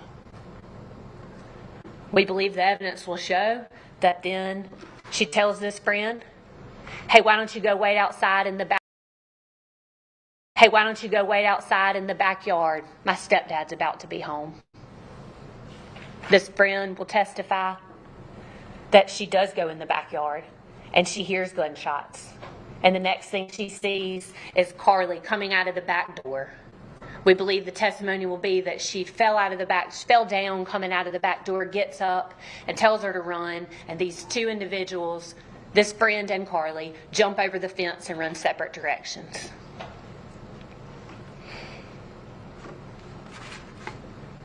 You'll hear testimony that there was a 911 call. You'll hear a frantic Heath Smiley telling the dispatcher, "Oh my God, she's killed her mother. She hit me in the neck, it grazed me, she tried to kill me too, she's run off." You'll hear from law enforcement when they arrived on the scene that Carly Gregg had fled the scene. You'll hear from law enforcement that when they arrived on the scene, Ashley Smiley was very much dead in the floor in Carly's bedroom, and that they found that Heath Smiley had been shot and hit in the shoulder, through and through. You will hear from law enforcement that sometime after the day of the event, they learned that there was cameras involved, that this home had surveillance video. You'll learn that one of those videos was turned over by the living victim, Heath Smiley, and it shows Carly Gregg and her friend jumping over the fence. And then you'll learn that there was another camera in the house on March the 19th, 2024. That Carly was hiding the gun out of sight of. And you'll hear that that camera was not in the kitchen when law enforcement got there, and it was not in the kitchen where it should have been when Heath Smiley got there. It wasn't until sometime later that that camera was discovered. Ladies and gentlemen, you will hear that Ashley Smiley's cause of death, gunshot wounds to the head. Ashley Smiley's manner of death, homicide. You will hear that Heath Smiley says, "Carly Gregg is the one that shot at me." And on his 911 call, he said that she tried to kill him. You'll hear him say that he did not move that camera, the only other person living in the home. Ladies and gentlemen, you'll also hear from forensic scientists from the Mississippi Forensics Laboratory. You'll hear that both of Carly Gregg's hands tested positive, both the right and the left. You'll hear that the .357 Magnum that was used to kill her mother and shoot her stepfather, they took swabs. They took a swab of the trigger and they took a swab of the hammer. And you will hear that the DNA profile that matches those swabs belongs to Carly Gregg. Ladies and gentlemen, you will also hear that there were 2 projectiles removed from Carly Gregg's mother, Ashley Smiley. One in her brain, one in her neck. Projectiles were tested with ballistics, and that those projectiles matched the .357 Magnum that Heath Smiley took out of Carly Gregg's hand that day on March the 19th, 2024. And ladies and gentlemen, at the end of this trial, after you've heard the evidence, the state will stand before you and we will ask that you murder, attempted murder, and tampering with physical evidence. Thank you, Your Honor. Does the defense wish to make its opening now, or do you wish to defer? The defense will go ahead, Your Honor. Opening statement by the defense. Good afternoon. I know it's been a long morning for you all, so I will try to do this as briefly as possible. This is not a whodunit case. We know who took action on March 19th to bring about the death of Ashley Smiley and the injuries to Heath Smiley. However, this is a why case. Why did it happen? Why did this exceptional child with no history of violence, who was loved by her friends, her teachers, her parents, who had a good home life, who loved her mother, why did she shoot her mom? Why did she shoot at her stepfather? The state would like you to believe the answer to those questions don't matter, but we know better than that. The answers to those questions is why we're here today. and it's what you're here to do. We believe the evidence will show that there were 3 victims on March 19th. Ashley Smiley, Heath Smiley, and Carly Smiley. And Carly Gregg. That they were all 3 victims. We believe the evidence will show that Carly had been suffering from a mental illness, that Carly was not aware on March 19th that she had a mental illness. We believe the evidence will show that Carly's parents, who lived with her, were not aware that illness. We believe the evidence will show that Carly's close friends, who saw her at school every day, were not aware that Carly was suffering from a mental illness, because it's hard to look at a person and understand that they have a mental illness. It's hard to look at a person and know that they have a mental illness. That's why it's often referred to as the invisible disease. A person can exhibit symptoms of a mental illness without people necessarily knowing that they have one, or other people necessarily knowing the person has. While the events on March 19th were tragic, the events on March 19th were not intentional. The evidence will show, and the testimony will show, that Carly Gregg loved her mother. That Carly Gregg and her mother had a loving, close relationship. Carly Gregg's mom loved her. In fact, her life revolved around Carly, as parents' lives often do revolve. Carly very much wanted to please her mother. Carly was an exceptional student. Made a 30 on the ACT when she was 13 years old. She was the apple of her mother and her stepfather's eye.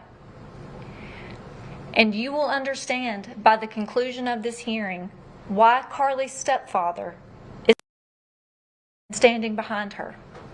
Because he knows on March 19th, there were 3 victims: Ashley, Heath, and Carly.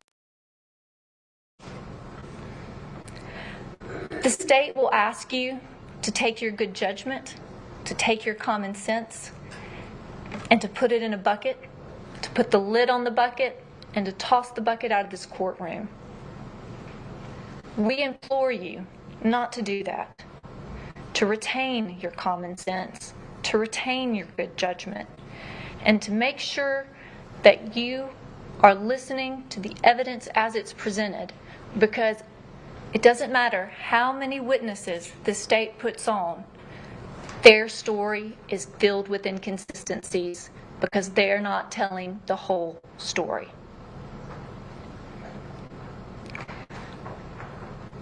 The evidence will not show that Carly was ever deemed dangerous by anyone. The evidence will not show that Carly ever had any desire to hurt her mother. The evidence will not show that Carly ever had any desire to hurt any person. The evidence will not show that Carly invited people over to her house to view her mom's body. What it will show is that on March 19th, a hysterical Carly called her closest friends, begging them for help, begging them to help her. The evidence will show that Carly did not recognize Heath Smiley when he got home that day. You'll hear that from him himself. The evidence will show that Carly was so terrified when Heath Smiley got home on March 19th that even after Carly left the house, Heath walked around the house with the handgun in his hand looking for an intruder because he was convinced by Carly, by how she appeared, by how she acted, did that day, by the child he had known for years, that he was that she was terrified something in that house to cause that kind of terror in Carly. What the evidence will not show is that Carly had a drug problem. What the evidence will not show is that Carly and her mother had any argument on March 19th. What the evidence will not show is that Carly had any desire to hurt her stepfather. What the evidence will not show is that Ashley Smiley was angry when she left school that day, or that Ashley Smiley was upset with Carly when she left school that day, or that after they got home on March 19th, Ashley and Carly engaged in an argument. The evidence will not show that Ashley Smiley found anything in Carly's bedroom that would have caused an argument. The evidence will not show that Carly intended to hurt anyone. The evidence will not show that Carly has not grieved her mother's loss. The evidence will not show that law enforcement did their due diligence in investigating this matter. The evidence will not show that Carly was abusing or misusing prescription medication. The evidence will not show that Carly was just a teenager who had a life that her parents didn't know everything about. That's called having a teenager and being a parent. The evidence will not show that Carly had ever tried to harm another person, had ever had a desire to hurt another person. The evidence will not show that Carly is a monster, that Carly was a difficult child, a troubled child, or a deranged child. The evidence will not show that Carly Gregg does not deserve you to return a verdict of not guilty. Now, the evidence will show that Carly had a family history of mental illness. In fact, it was well documented. The evidence will show that Carly was concerned that something was wrong with her. She wrote journal entries about it. The evidence will show that Carly was afraid she had the same mental illness that her father had. The evidence will show that Carly's mother had worried for years about Carly having the same mental illness that her father had. The evidence will show that Carly was very emotionally tied into her mother's emotions, and that Carly never wanted her mother to worry about her. The evidence will show that Carly was scared of how her mother would react to the knowledge that if Carly had the same mental illness that her father had. That doesn't sound like a child that doesn't love her mom. And that doesn't sound like a child who has any intention of hurting her mother. The state would like you to believe that it's normal for them to go home from school one day with their mother, who they love, and shoot her, but nothing's wrong. It was just marijuana. Or because she was on social media and her mom didn't want her on social media. But again, we ask you to retain your common sense and to retain your good judgment, because we know that just doesn't make sense. And at the end of this trial, if the state's case still leaves you feeling like their version of events just doesn't make sense, then you must return a verdict of not guilty. State may call its first witness. State calls Kevin Collins, Your Honor. Your Honor, may Mr. Lewis approach it and start opening the Yes.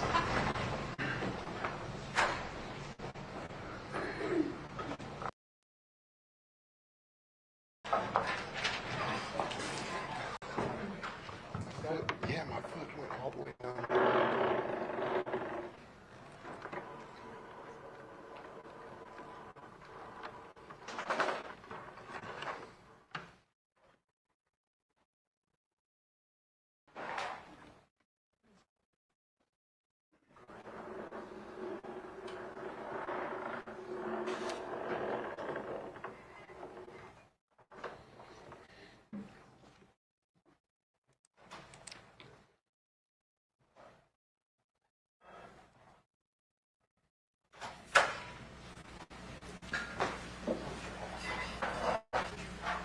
Do you swear or affirm to tell the truth, the whole truth, and nothing but the truth, so help you God?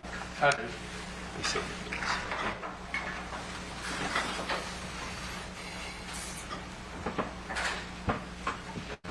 Adjust yourself up to the microphone.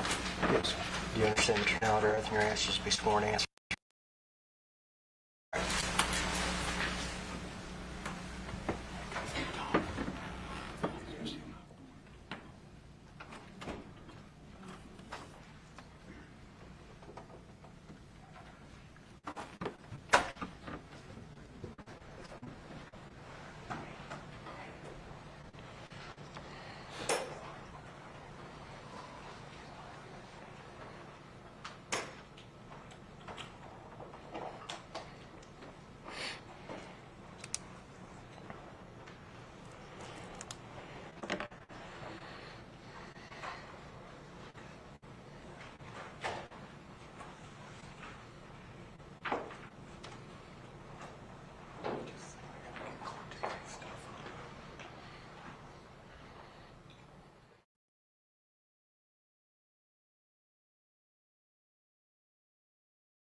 May I proceed, Your Honor? Yes. All right. Good afternoon, sir. Would you please introduce yourself to the jury? My name's Kevin Collins. And Mr. Collins, where do you work? I work Rankin County Sheriff's Department dispatch. All right. And you say dispatch. Explain to us just a little bit about what dispatch is and what you do as part of your job responsibilities. Basically, we take all the incoming calls from the county and the community, even some from the cities for emergency situations, and we dispatch proper personnel, whether it be medical, fire, law enforcement. And how long have you worked for Rankin County Sheriff's Office in that role? I started in the Sheriff's Department February 7th, 2022. Okay. And before February of 2022, did you have any experience working in that role in any other, for any other departments or agencies? Yes, I did. Okay. Can you tell the ladies and gentlemen about that? I started with Hinds County Sheriff's Department in June of 2007. I worked 2 years at the city of Flowood, and then I worked Yazoo County E911, a couple years at Mendenhall Police Department, and then the last 6 years before I came to Rankin County, I was a supervisor at the city of Florence. And you talked about some of your job duties and responsibilities. As part of your responsibilities and duties, do you dispatch fire services? Yes, we do fire services. Do you dispatch police? Yes. Do you, EMTs? That is done through Pafford. Okay. Who contacts Pafford in the event that EMTs are needed? We transfer the caller. In the perfect situation, we transfer the caller to Pafford so they can ask the proper questions. Okay. And I understand that over the years, maybe some of the training requirements have changed, but whenever you became a dispatcher, what were the training requirements in order to become a dispatcher? Within the first year, you had to go through a 40-hour basic certification class plus a 8-hour ride-along with each department that you dispatch, whether it be fire, law enforcement, medical. And every continuous year, you have to do 48 hours in 6 different subjects for every 3 years to recertify. So did you do those initial requirements back whenever you started? Yes, I did. Okay. Did you ride along with those different agencies that you dispatched? Yes, I did. All right. And have you kept up your continuing education hours throughout the years? Yes, sir, I have. And who are you certified through? Who keeps up with that? Board of Standards and Training through the state of Mississippi. Okay.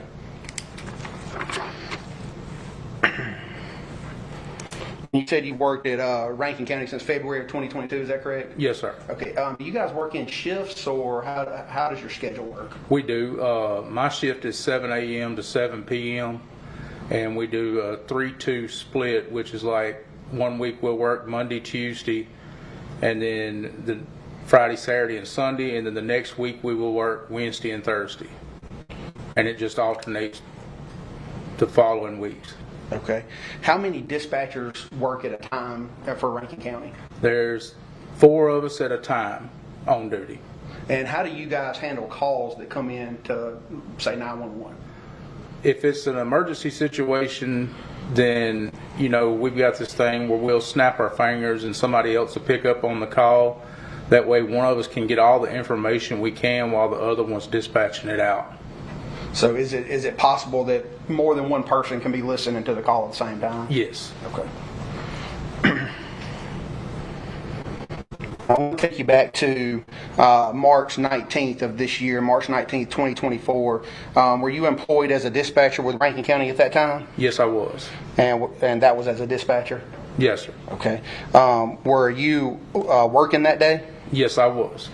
Do you recall receiving a call from an individual by the name of Mr. Heath Smiley that day? Yes, I do.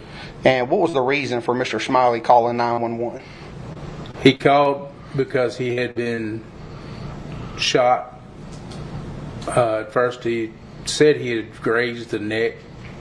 Once during the middle of the call, he then stated that his wife was also shot dead on the floor, and I continued to talk to him until deputies arrived on scene. And do you recall the address that Mr. Smiley was calling from? Yes, it was 214 Ashton's Way. Okay. Is that address located in Rankin County? Yes, it is. Okay. Mr. Collins, how would you describe Mr. Smiley's demeanor whenever you first picked up the phone that day? He was very distraught. At first, I thought I was speaking with a female. It wasn't until I found out his name that I knew it was a male. And then I just continued to get further information from him, what I could. He couldn't even, when I asked him the address the first time, he couldn't even tell me the address. I went off of the 911, which gave us, I believe, 215 Ashton Way. And then later on during the call, I verified with him what his address was. Okay.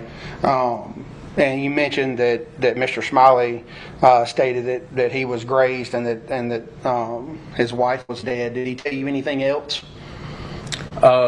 He also advised that his stepdaughter had shot him and that he had taken the gun from her and she ran out the back door wearing, I believe, a gray shirt and jeans and went over the back fence. I got a description from him that we could pass along to our officers, and that's most of it, except he did also advise that she had been going through some things and was on medication trying to deal with some stuff. Okay. When someone calls 911, are those calls recorded? Yes, they are. And do you know whether or not those calls are kept in the normal course of business by the Rankin County Sheriff's Office? Yes, they are. Okay. Do you know whether your call with Mr. Smiley on March 19th, 2024 was recorded? Yes, it was. And do you know whether or not that call was kept in the normal course and scope of business by the Rankin County Sheriff's Office? Yes, sir. Okay. Have you listened to that call before? Yes, I have. May I approach, Your Honor? Sure, Council Robinson.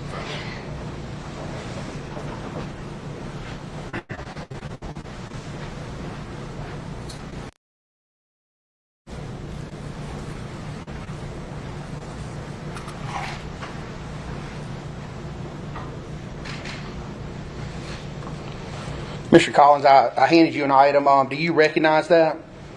Yes, sir. It's a disc of the recording. And how do you know that's what that is? Because I initialed and dated it. Okay. Have you watched or listened to that call before? Yes, I have. And you said there are some initials on there. Are those your initials? Yes, sir, they are. Whenever you listened to that call, did it appear to be altered or edited in any way? No, it did not. Okay. Your Honor, at this point, we would move this disc in as State's Exhibit 1. Any objection? No objection, Your Honor. Be admitted as one, all purposes. Objection.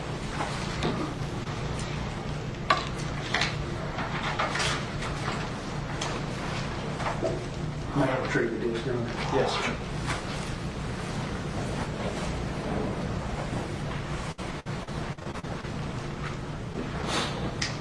And Mr. Collins, you mentioned that you listened to this. Is this a complete call recording of the call with Mr. Smiley that day? Yes, it is, from beginning to end. Okay. Your Honor, may I publish this for the jury, please? Yes, sir.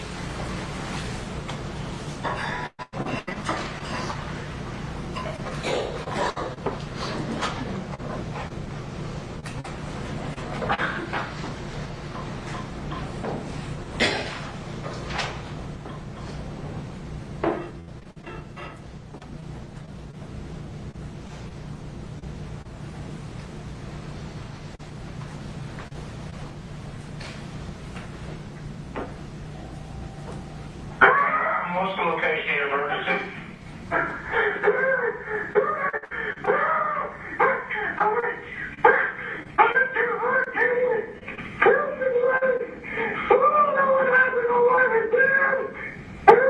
What daughter tried to shoot me? Your daughter tried to shoot you? Yeah. Shooting at me. Where is she at? She ran away. How old is she? 14. 14? Okay, ma'am, stay on the phone with me. Ma'am, stay on the phone with me. Just calm down. What's your name? Smiley.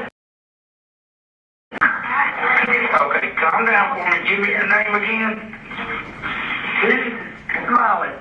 Heath Smiley? Yes, sir. All right, Miss Sarah, what's your phone number you calling me from?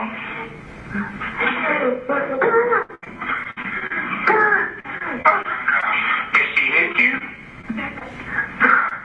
Yeah, I got hit in the neck a little bit. Okay, so did it graze your neck? Yes, sir. All right, and what's her name?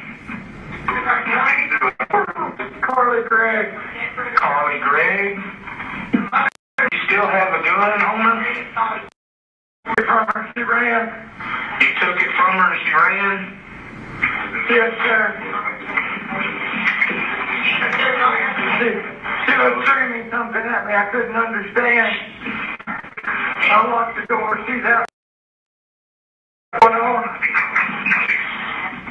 Which way did she run off to?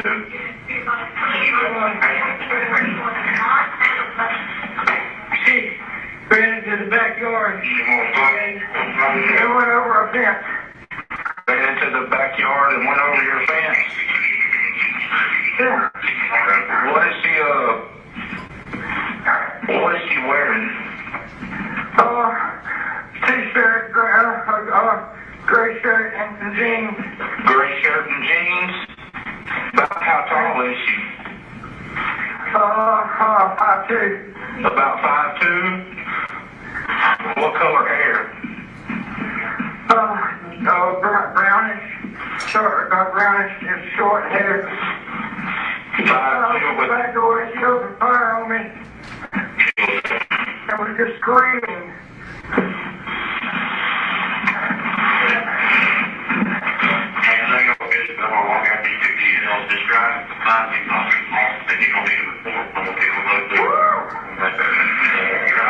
Okay, just calm down for me. We got everybody headed for the place. She what? She killed her mom. She killed her mom? Yeah, that's what I'm screaming about. Where's the mom? When I do this, she doesn't kill me. Where's the mom?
Okay, your address is 215, correct?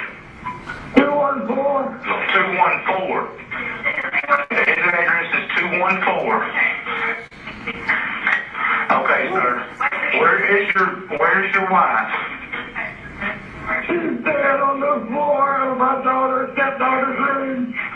She's on the floor in your stepdaughter's room?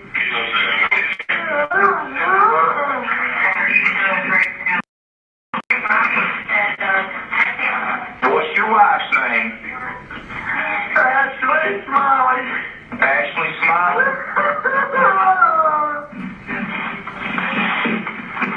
Was there any problem with you, sir? Sir, I need you to speak with me, okay? Can you go outside the house and speak to me?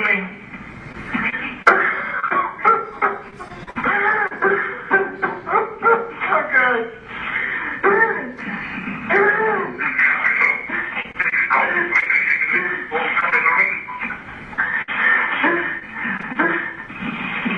Okay. Now, was there any problems going on with is it your stepdaughter or? It's my stepdaughter. And her mom. I don't know what's going on. The stepdaughter's been in therapy for a little while, trying to work out some problems in the home, and I'm not distracted.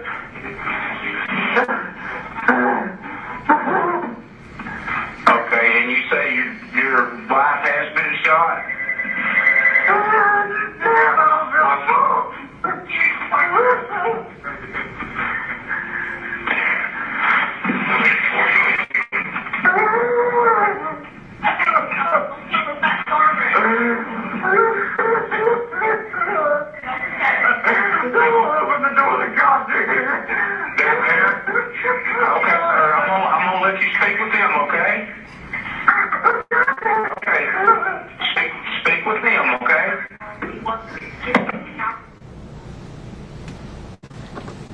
No further questions, Your Honor. Does the defense wish to use the projector for cross-examination?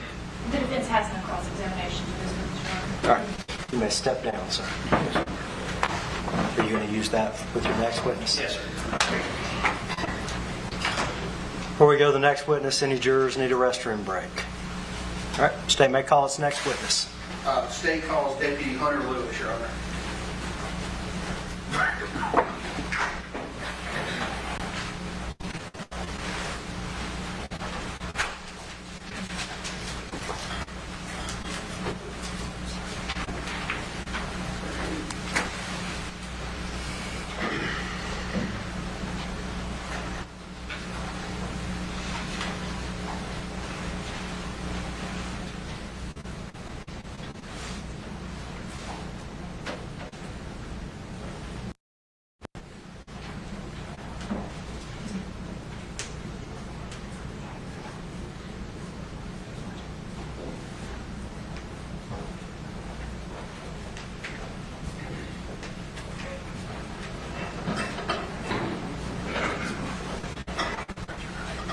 Do you swear or affirm to tell the truth, the whole truth, and nothing but the truth, so help you God? I do.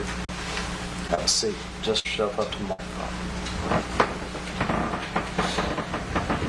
Do you understand that you're now under oath and your answers will be sworn answers of the penalty of perjury? Yes, sir, I do. All right, you may proceed. Thank you. Good afternoon, sir. Would you please introduce yourself to the ladies and gentlemen of the jury?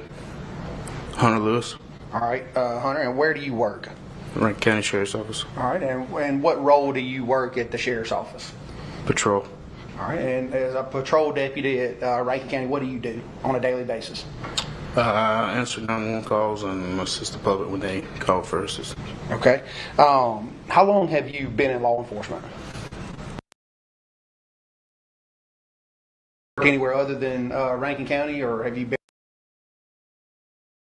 Places. Okay, where else have you worked? I worked at Hines County, Flowwood. Okay. And where did you start? Did you start at Hines County? Yes. Okay. What kind of training did you go through in order to become a certified police officer? Went to Mississippi Law Enforcement Officer Training Academy. Okay. And approximately how long is that training? 12 weeks. All right. As a patrol deputy now at Rankin County, do you complete any kind of ongoing training or continuing education? I do. And tell us just a little bit about what kind of training you go through. We have to do annual training yearly throughout the year. Okay. And what kind of topics does that annual training cover? Just different aspects of the job. Okay. Is it related to patrol or is it investigations? Tell us just a little bit about it. Patrol. Okay.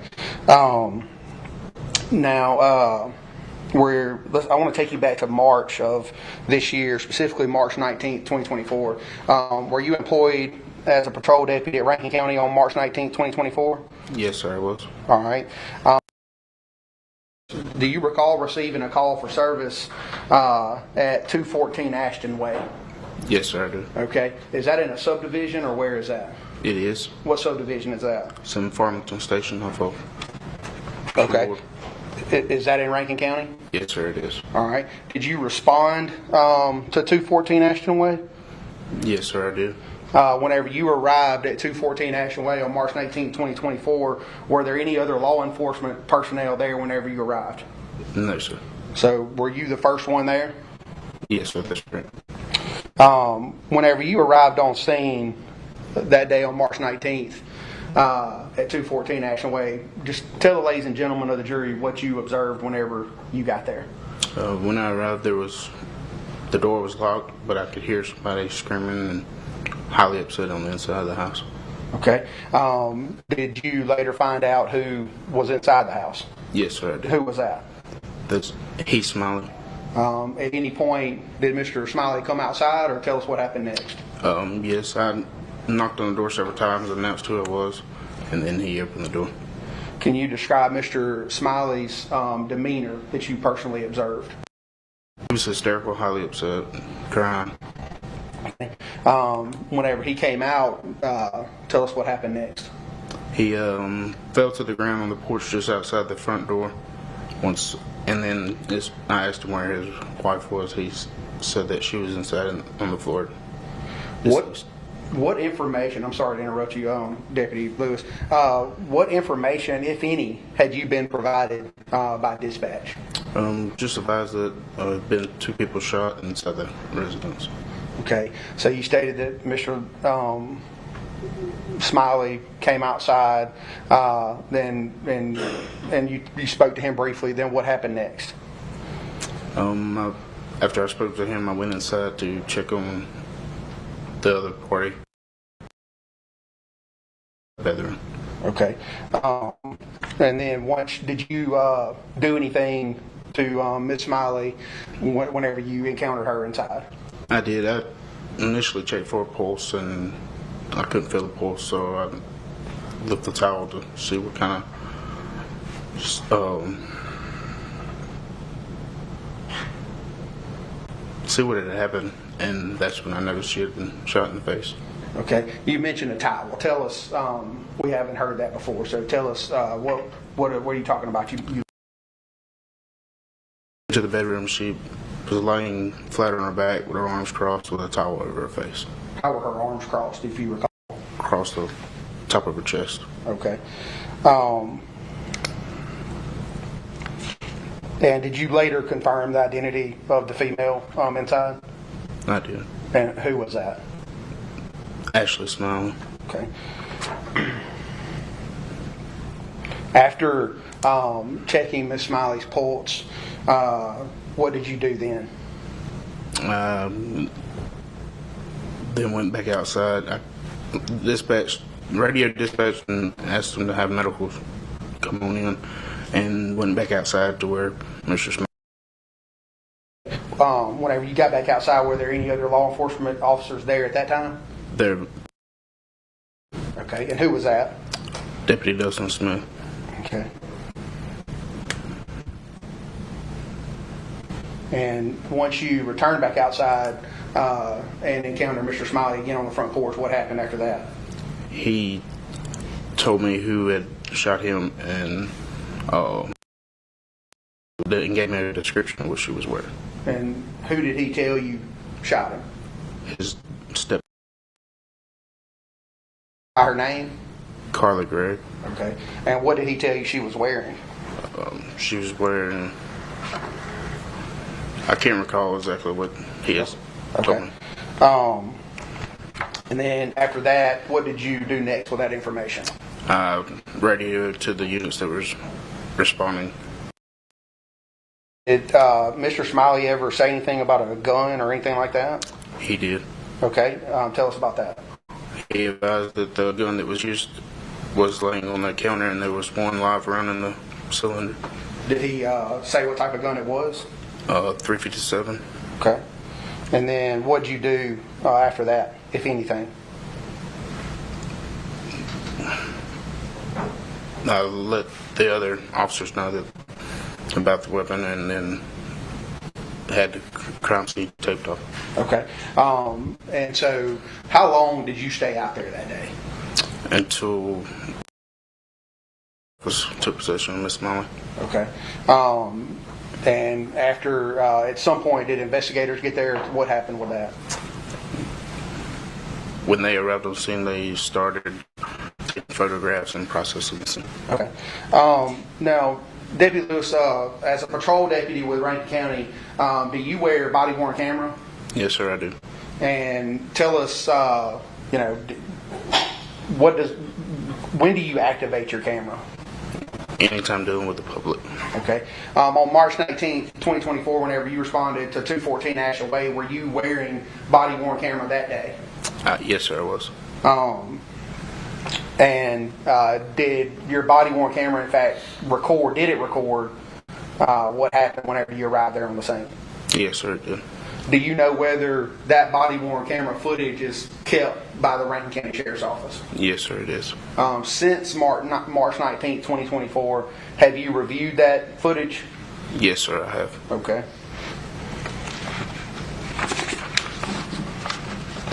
May I approach, Your Honor? Sure, Council Officer.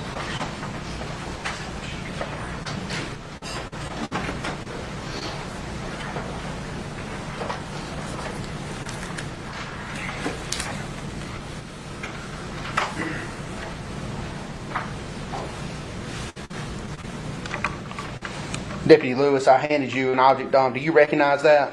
Yes, sir, I do. And what is that? It's a copy of my body cam footage. How do you know that's what that is? Because I initialed it after I watched it. Okay, so you watched that and initialed it? Yes, sir, I did. All right. That the footage that you watched on there, is that a true and accurate depiction of what your body cam recorded on March 19th, 2024 at 214 Ashton Way? Yes, sir, it is. Had that video been edited or altered in any way? No, sir. All right. Your Honor, at this time we would move this in as State's Exhibit 2. Any objection? No objection, Your Honor. Admitted without objection, ST.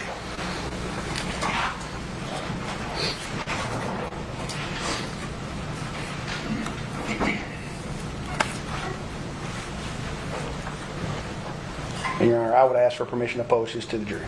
All right.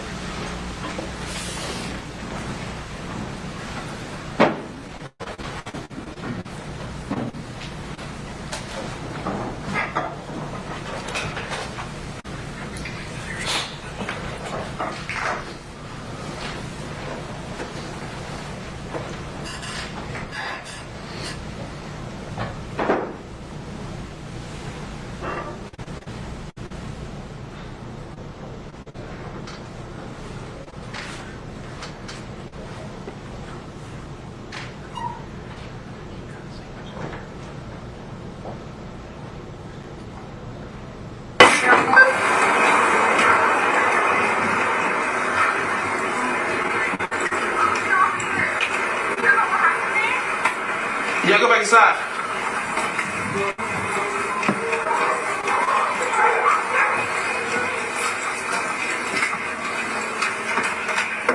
Sheriff's office!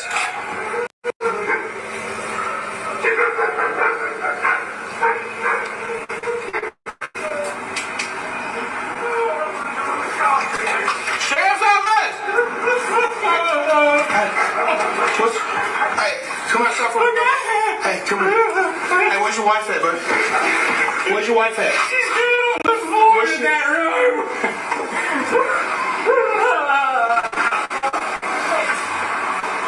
She's where?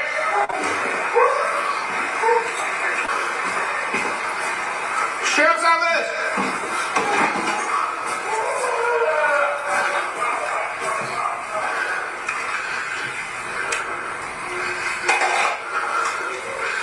Hello?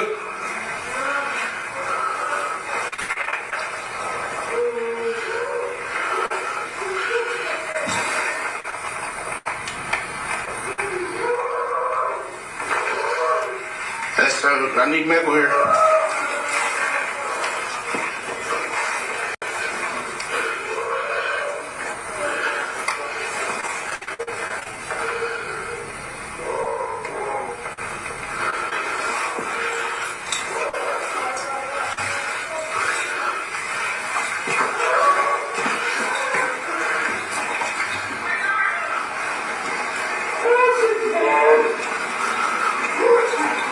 Man, I need you to go. Hey, where's your son wearing? Hey, can you tell me what your son's wearing? Hey, I need you to talk to me. What is your son wearing? He was in jeans and a grayish t-shirt. She's got short brownish hair. So, jeans, a gray t-shirt, short brown hair. She ran into the backyard. I tried to follow her. She jumped the fence and ran. She shot me in the neck. It's okay. I think you still have the gun. It's on the kitchen counter. I think there's one live round left in it. I opened the cylinder. I went in the back door. She tried to shoot me. Hey, I need some gloves.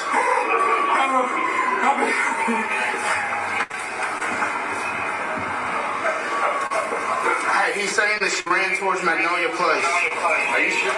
He's grazed, but he's 10-2. It went through his shirt. You got me right there. Magnolia Place, that gated subdivision. She ran over the side back towards my vehicle. She might have looked around this way. Might look back, going back towards the pond right there.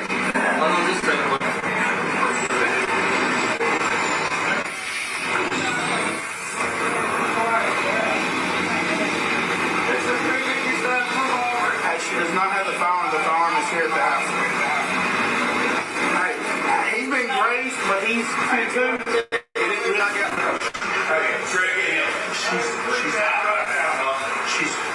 She's laying in the floor with a towel.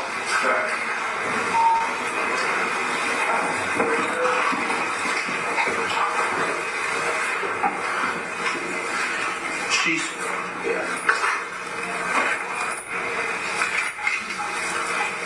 that's all that one says so.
name, bud? Carly Gregg. Carly Gregg?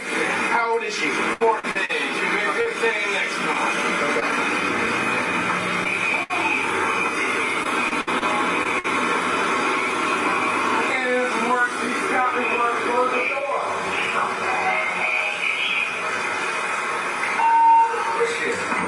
She jumped the fence, he said.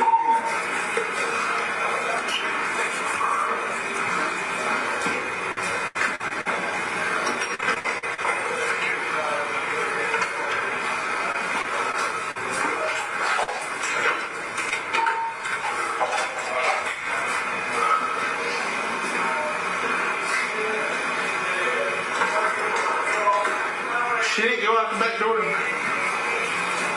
Is he the only one? No, we got one.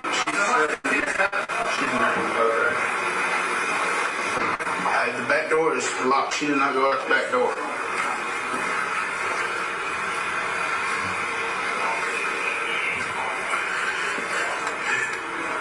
Therefore, that's what he's claiming.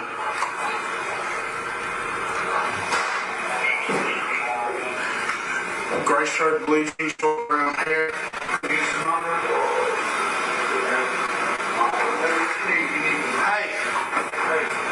Hey, y'all do be advised, there's several firearms in the house. But the one that he's saying was used is laying on the table, but that doesn't mean she's not armed. We don't know if she's gone. We're going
information from you. What is her name again? Carly, C-A-R-L-Y. C-A-R-L-Y? Carly Madison Gregg, G-R-E-G-G. G-R-E-G-G? She's my stepdaughter. Alright. Her is in Scarpville, and we're having all kind of problems with him. He's drugs and What is your name, sir? Keith Smiley. Keith Smiley? Okay.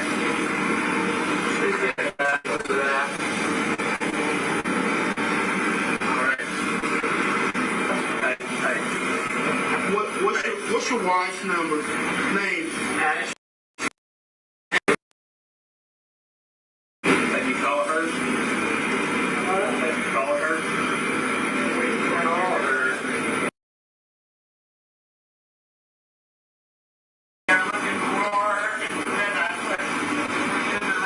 Hey, how old is Ashley?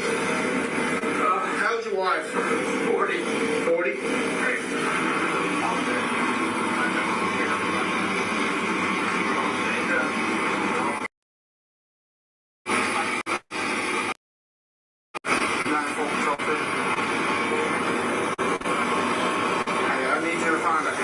Ashley Smiley, 40 years of age, white female. Also, I got a 27 for the other victim. It's 801-151-492. 801-151-492.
just, you know,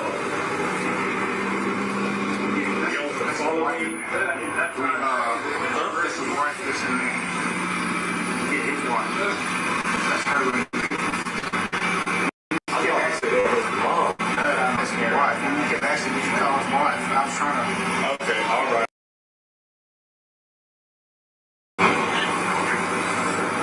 Go ahead and do what you got to do.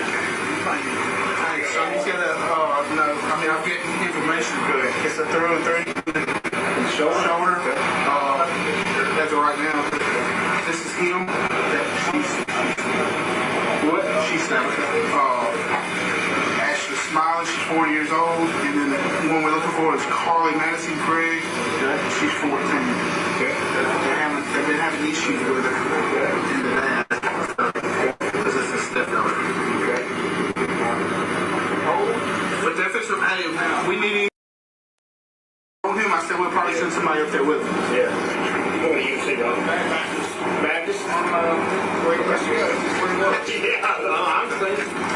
Got a paper, you know.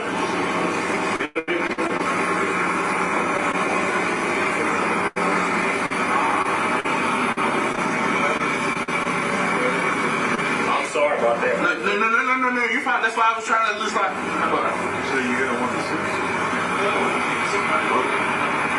What? The little girl's mother. There's several guns in the house.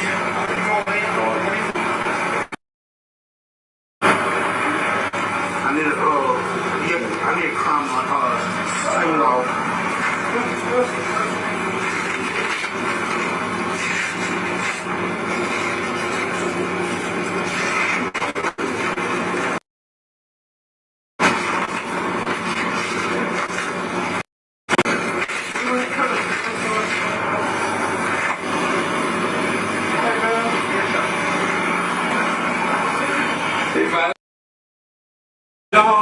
So we'll take care of that, okay?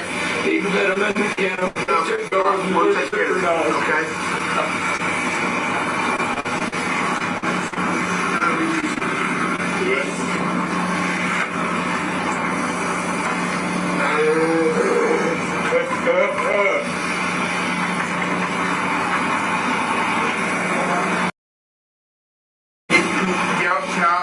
You thought take a picture of that so y'all have it for y'all's information? I just told y'all this information from him. I don't need that. Okay, all right. I got Reverend going to start this for me. Okay.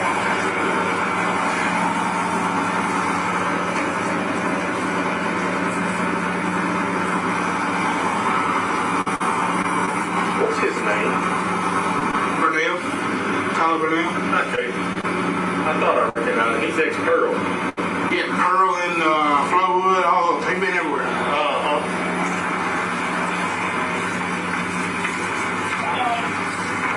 That be better? Works for me. We use it up pretty quick. I get it from Burnell. Yeah, hey, turn around. Hey, y'all turn around real quick. You trying to take a picture. You know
issue. I couldn't really get to nothing else.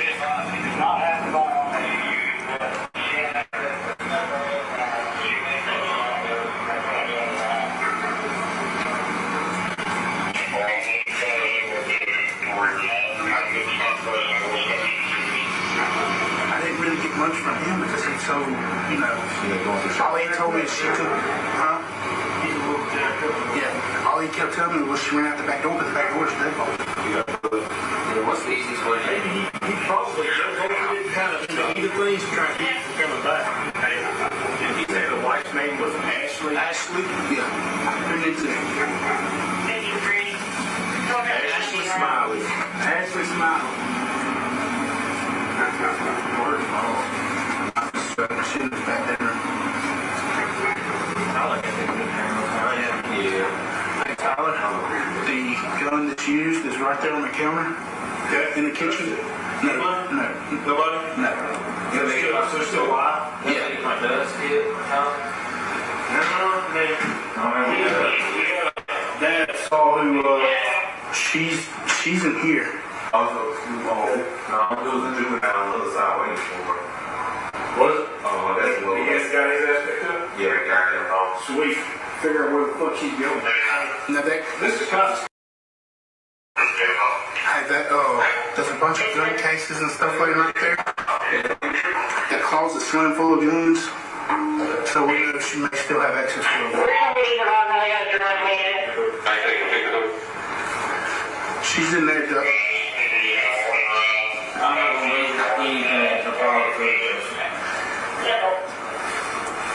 I mean, I couldn't get nothing in the front door.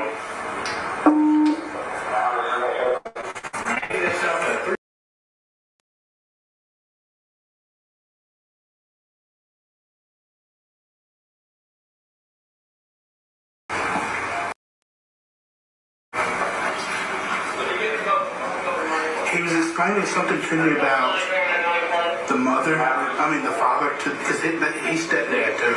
Okay,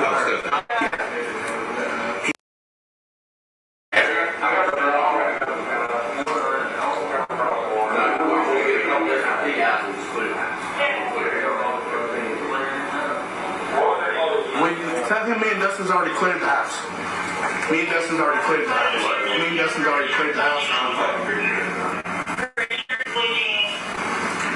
and Dustin cleared the house? I'm talking every closet, under the beds, everything. You know how juvenile hall will hide the damn spot. But Dad, he said she ran out the back door. I know, but Dad might. Yeah. You never know.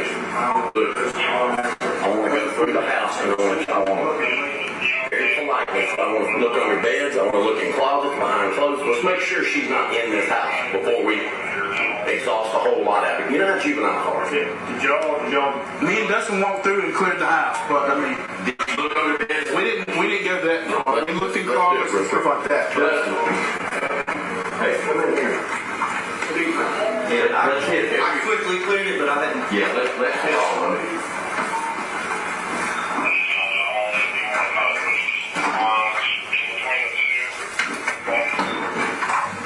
Clear. Hey.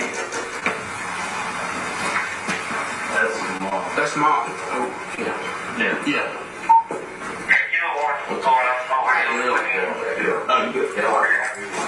No, mom and dad both got it. Mom and dad both what? Got hit. Okay. And Dad's got it through and through on the shoulder. He's already in the ambulance. The 14-year-old? Yeah, the 14-year-old. Where is that? Yeah, I found that out on the way, guys. Yeah. I thought they said it's 40 years old. Did y'all not hear Ray? Yeah, I heard Ray.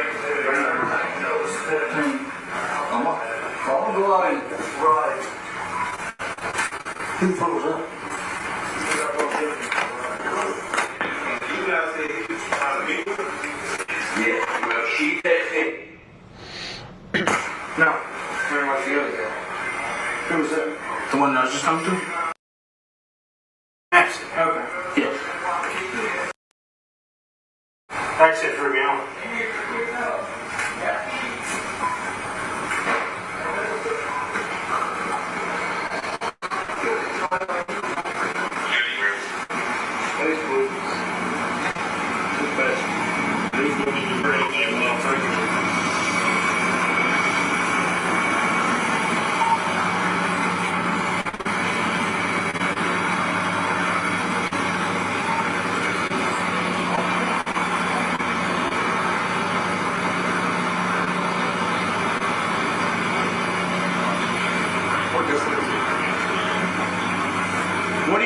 to? She's 14, so she's not gonna have anything. But there's some screens. There's some screens in here.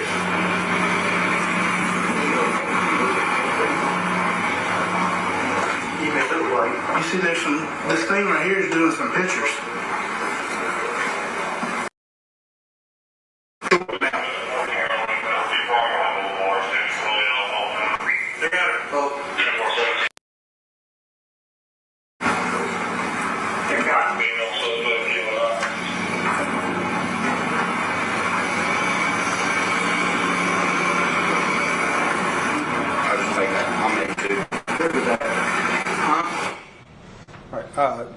Deputy Lewis, I heard a call out there. They said that they got her at 17:35. Is that 5:35 p.m.?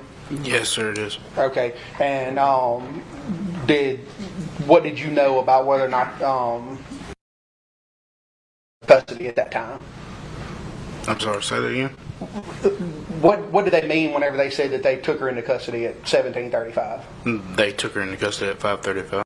And do you know who that was that they were talking about? Yes, sir. It was one of our interdiction units. Okay. And who did they take into custody? Carly Gregg. Okay. And I think the video goes on a little bit longer, but I think your testimony was earlier that you stayed out there until the coroner showed up. Is that correct? That is. And what type of things were you doing until the coroner showed up? Just help processing the scene and... Okay. Court's indulgence.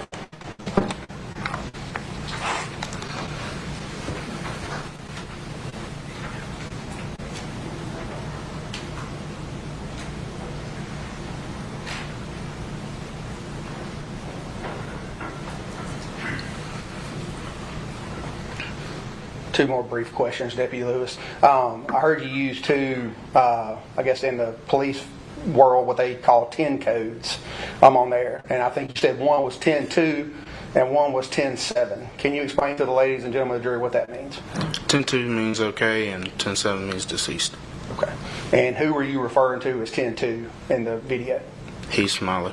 And who was 10-7? The mother, Ashley Smiley. No further questions, Your Honor. Cross-examination. Thank you, Your Honor. Do you intend to use the video? No, Your Honor. All right. If you would, Mr. Livingston, if you would, he's not going to use that. Would you move that out of the way, please? Sir. You don't have to unplug it necessarily. Yeah, you have this. Okay. Okay. Just real quick. Court. One moment, Mr. Camp.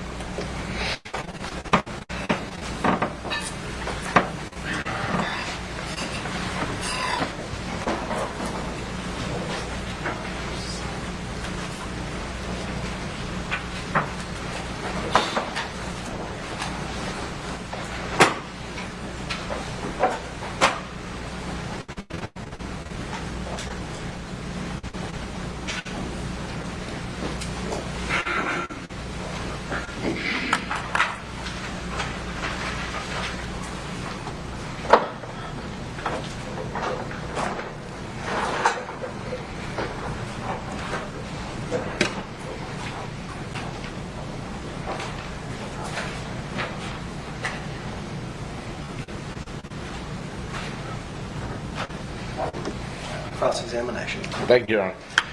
Now, Hunter, you were the first person on the scene, is that correct? Yes, sir, that is. And I guess you had to knock on the door a few times in order to get Heath to come to the door, is that correct? Yes, sir. And I think when you answer, or I guess when he comes to the door, you see him and he's talking on a cell phone, correct? Yes, sir, that is. And at that time, he's actually talking to the 911 dispatcher, correct? Yes, sir. And then, did you have him go out? I wasn't 100% sure when I was looking at the video. Did you have him come out, or did he come out and sit down? Well, I asked him to come out. Okay. And so when he comes out, you notice he's been injured at that point.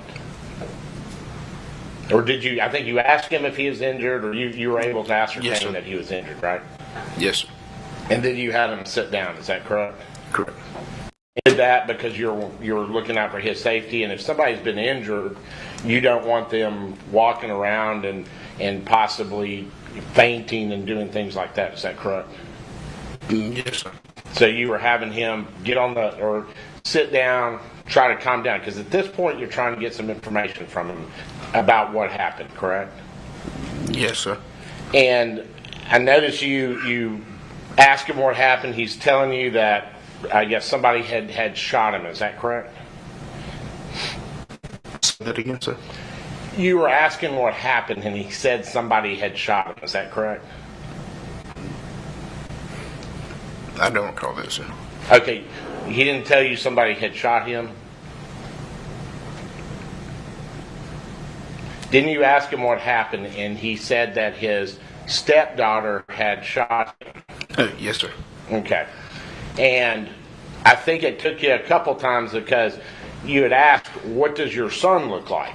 And it took you a couple, you had to think to realize that it's actually a stepdaughter, not a stepson. Would that be correct? Yes, sir. And this is all on video, correct? I mean, we just saw the video. This is all on video. Yes, sir. That's what we would call a body cam, right? Correct. Okay. And you have certain policy and procedures with the body cam, correct? Yes, sir. And I think you had said when you first got up on the stand, you were asked about why you wear a body cam or what it is, and you said any time that you have interaction with the public. Yes, sir.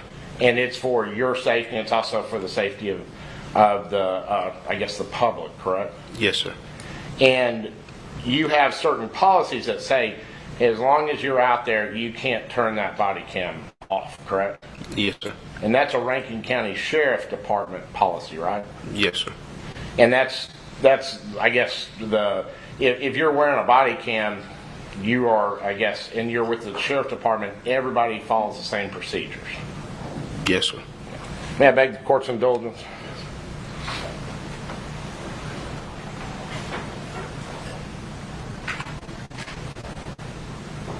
No further questions.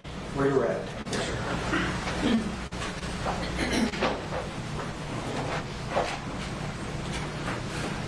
Deputy Lewis, Mr. Camp was just asking about body cams. Do you know whether investigators, in your personal knowledge, do you know whether the investigators with the Rankin County Sheriff's Office wear body cams?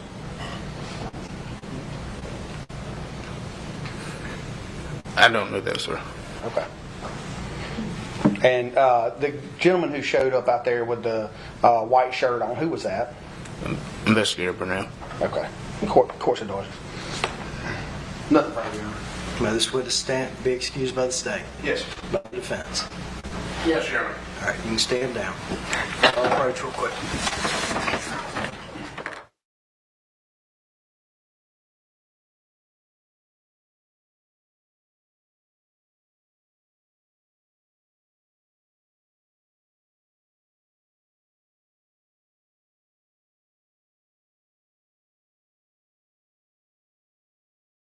I'm going to have the bailiff show you back, take a restroom break real quick, just so y'all know we do our best not to go past 5:30, okay?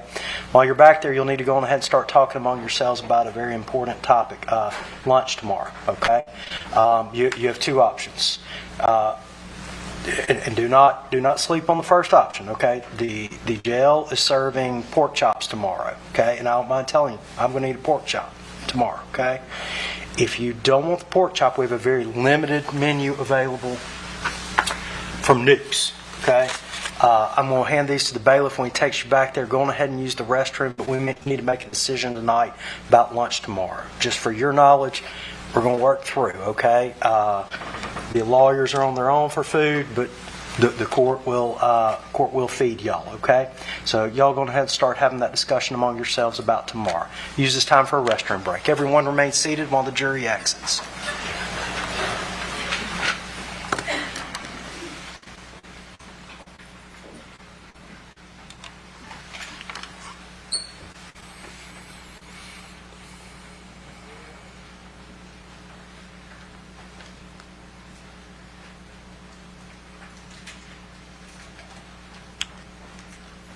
Mr. Bailiff, let me know when they're done with the restroom.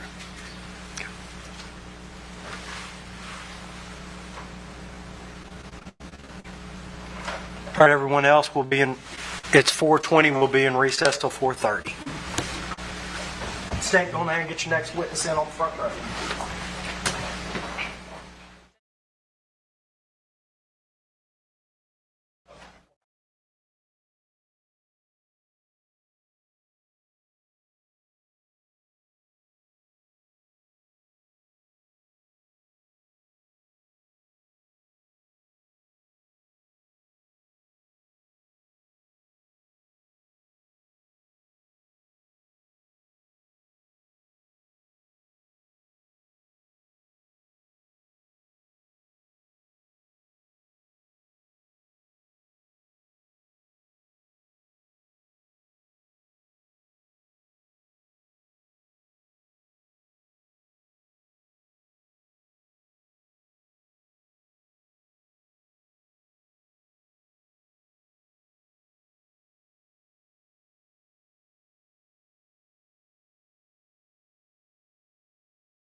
Who's the state's next witness? Just think about the college juvenile. I'm not sure. All right, for any media in the room, state statute prohibits you recording audio or video any juvenile.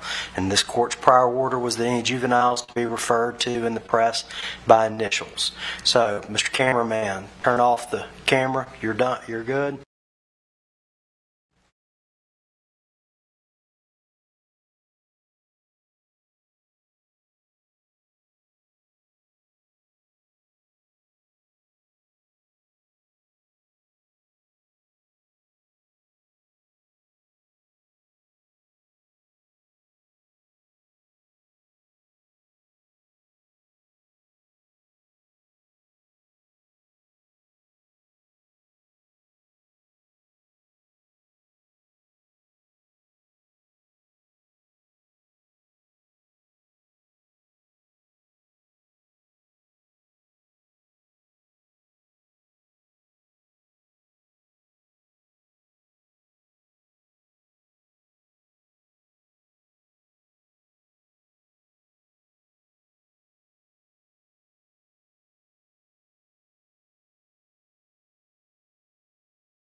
ask y'all to be back in the jury room at 8:45 tomorrow, ready to go at 8:45. Everyone remain seated while the jury exits. Mr. Bailiff, take charge of the jury.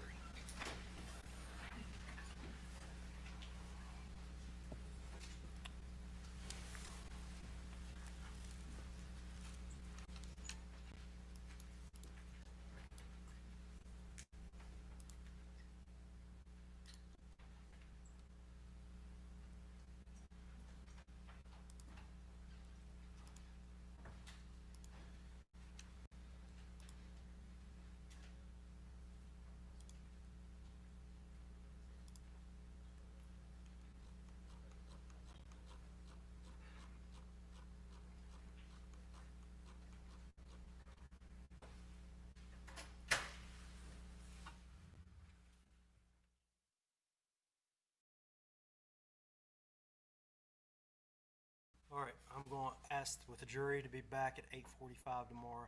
I'm going to ask the attorneys for both sides to be here at 8:30, ready to go. All right, along with your witnesses. We're moving along at a pretty fair clip, so if the defense has any witnesses, they may want to have them ready after lunch tomorrow. All right? Anything further from the state? No, sir. Anything further from the defense? Mayor, I apologize. I do have one other thing, just to make sure that the witnesses, the people that have been in the courtroom know that they're not allowed to discuss the testimony with potential other witnesses. There should be no discussion about testimony with witnesses from either side. All right, anything further from the state? No, sir. From the defense? No, sir. All right, we'll stand in recess till 8:30.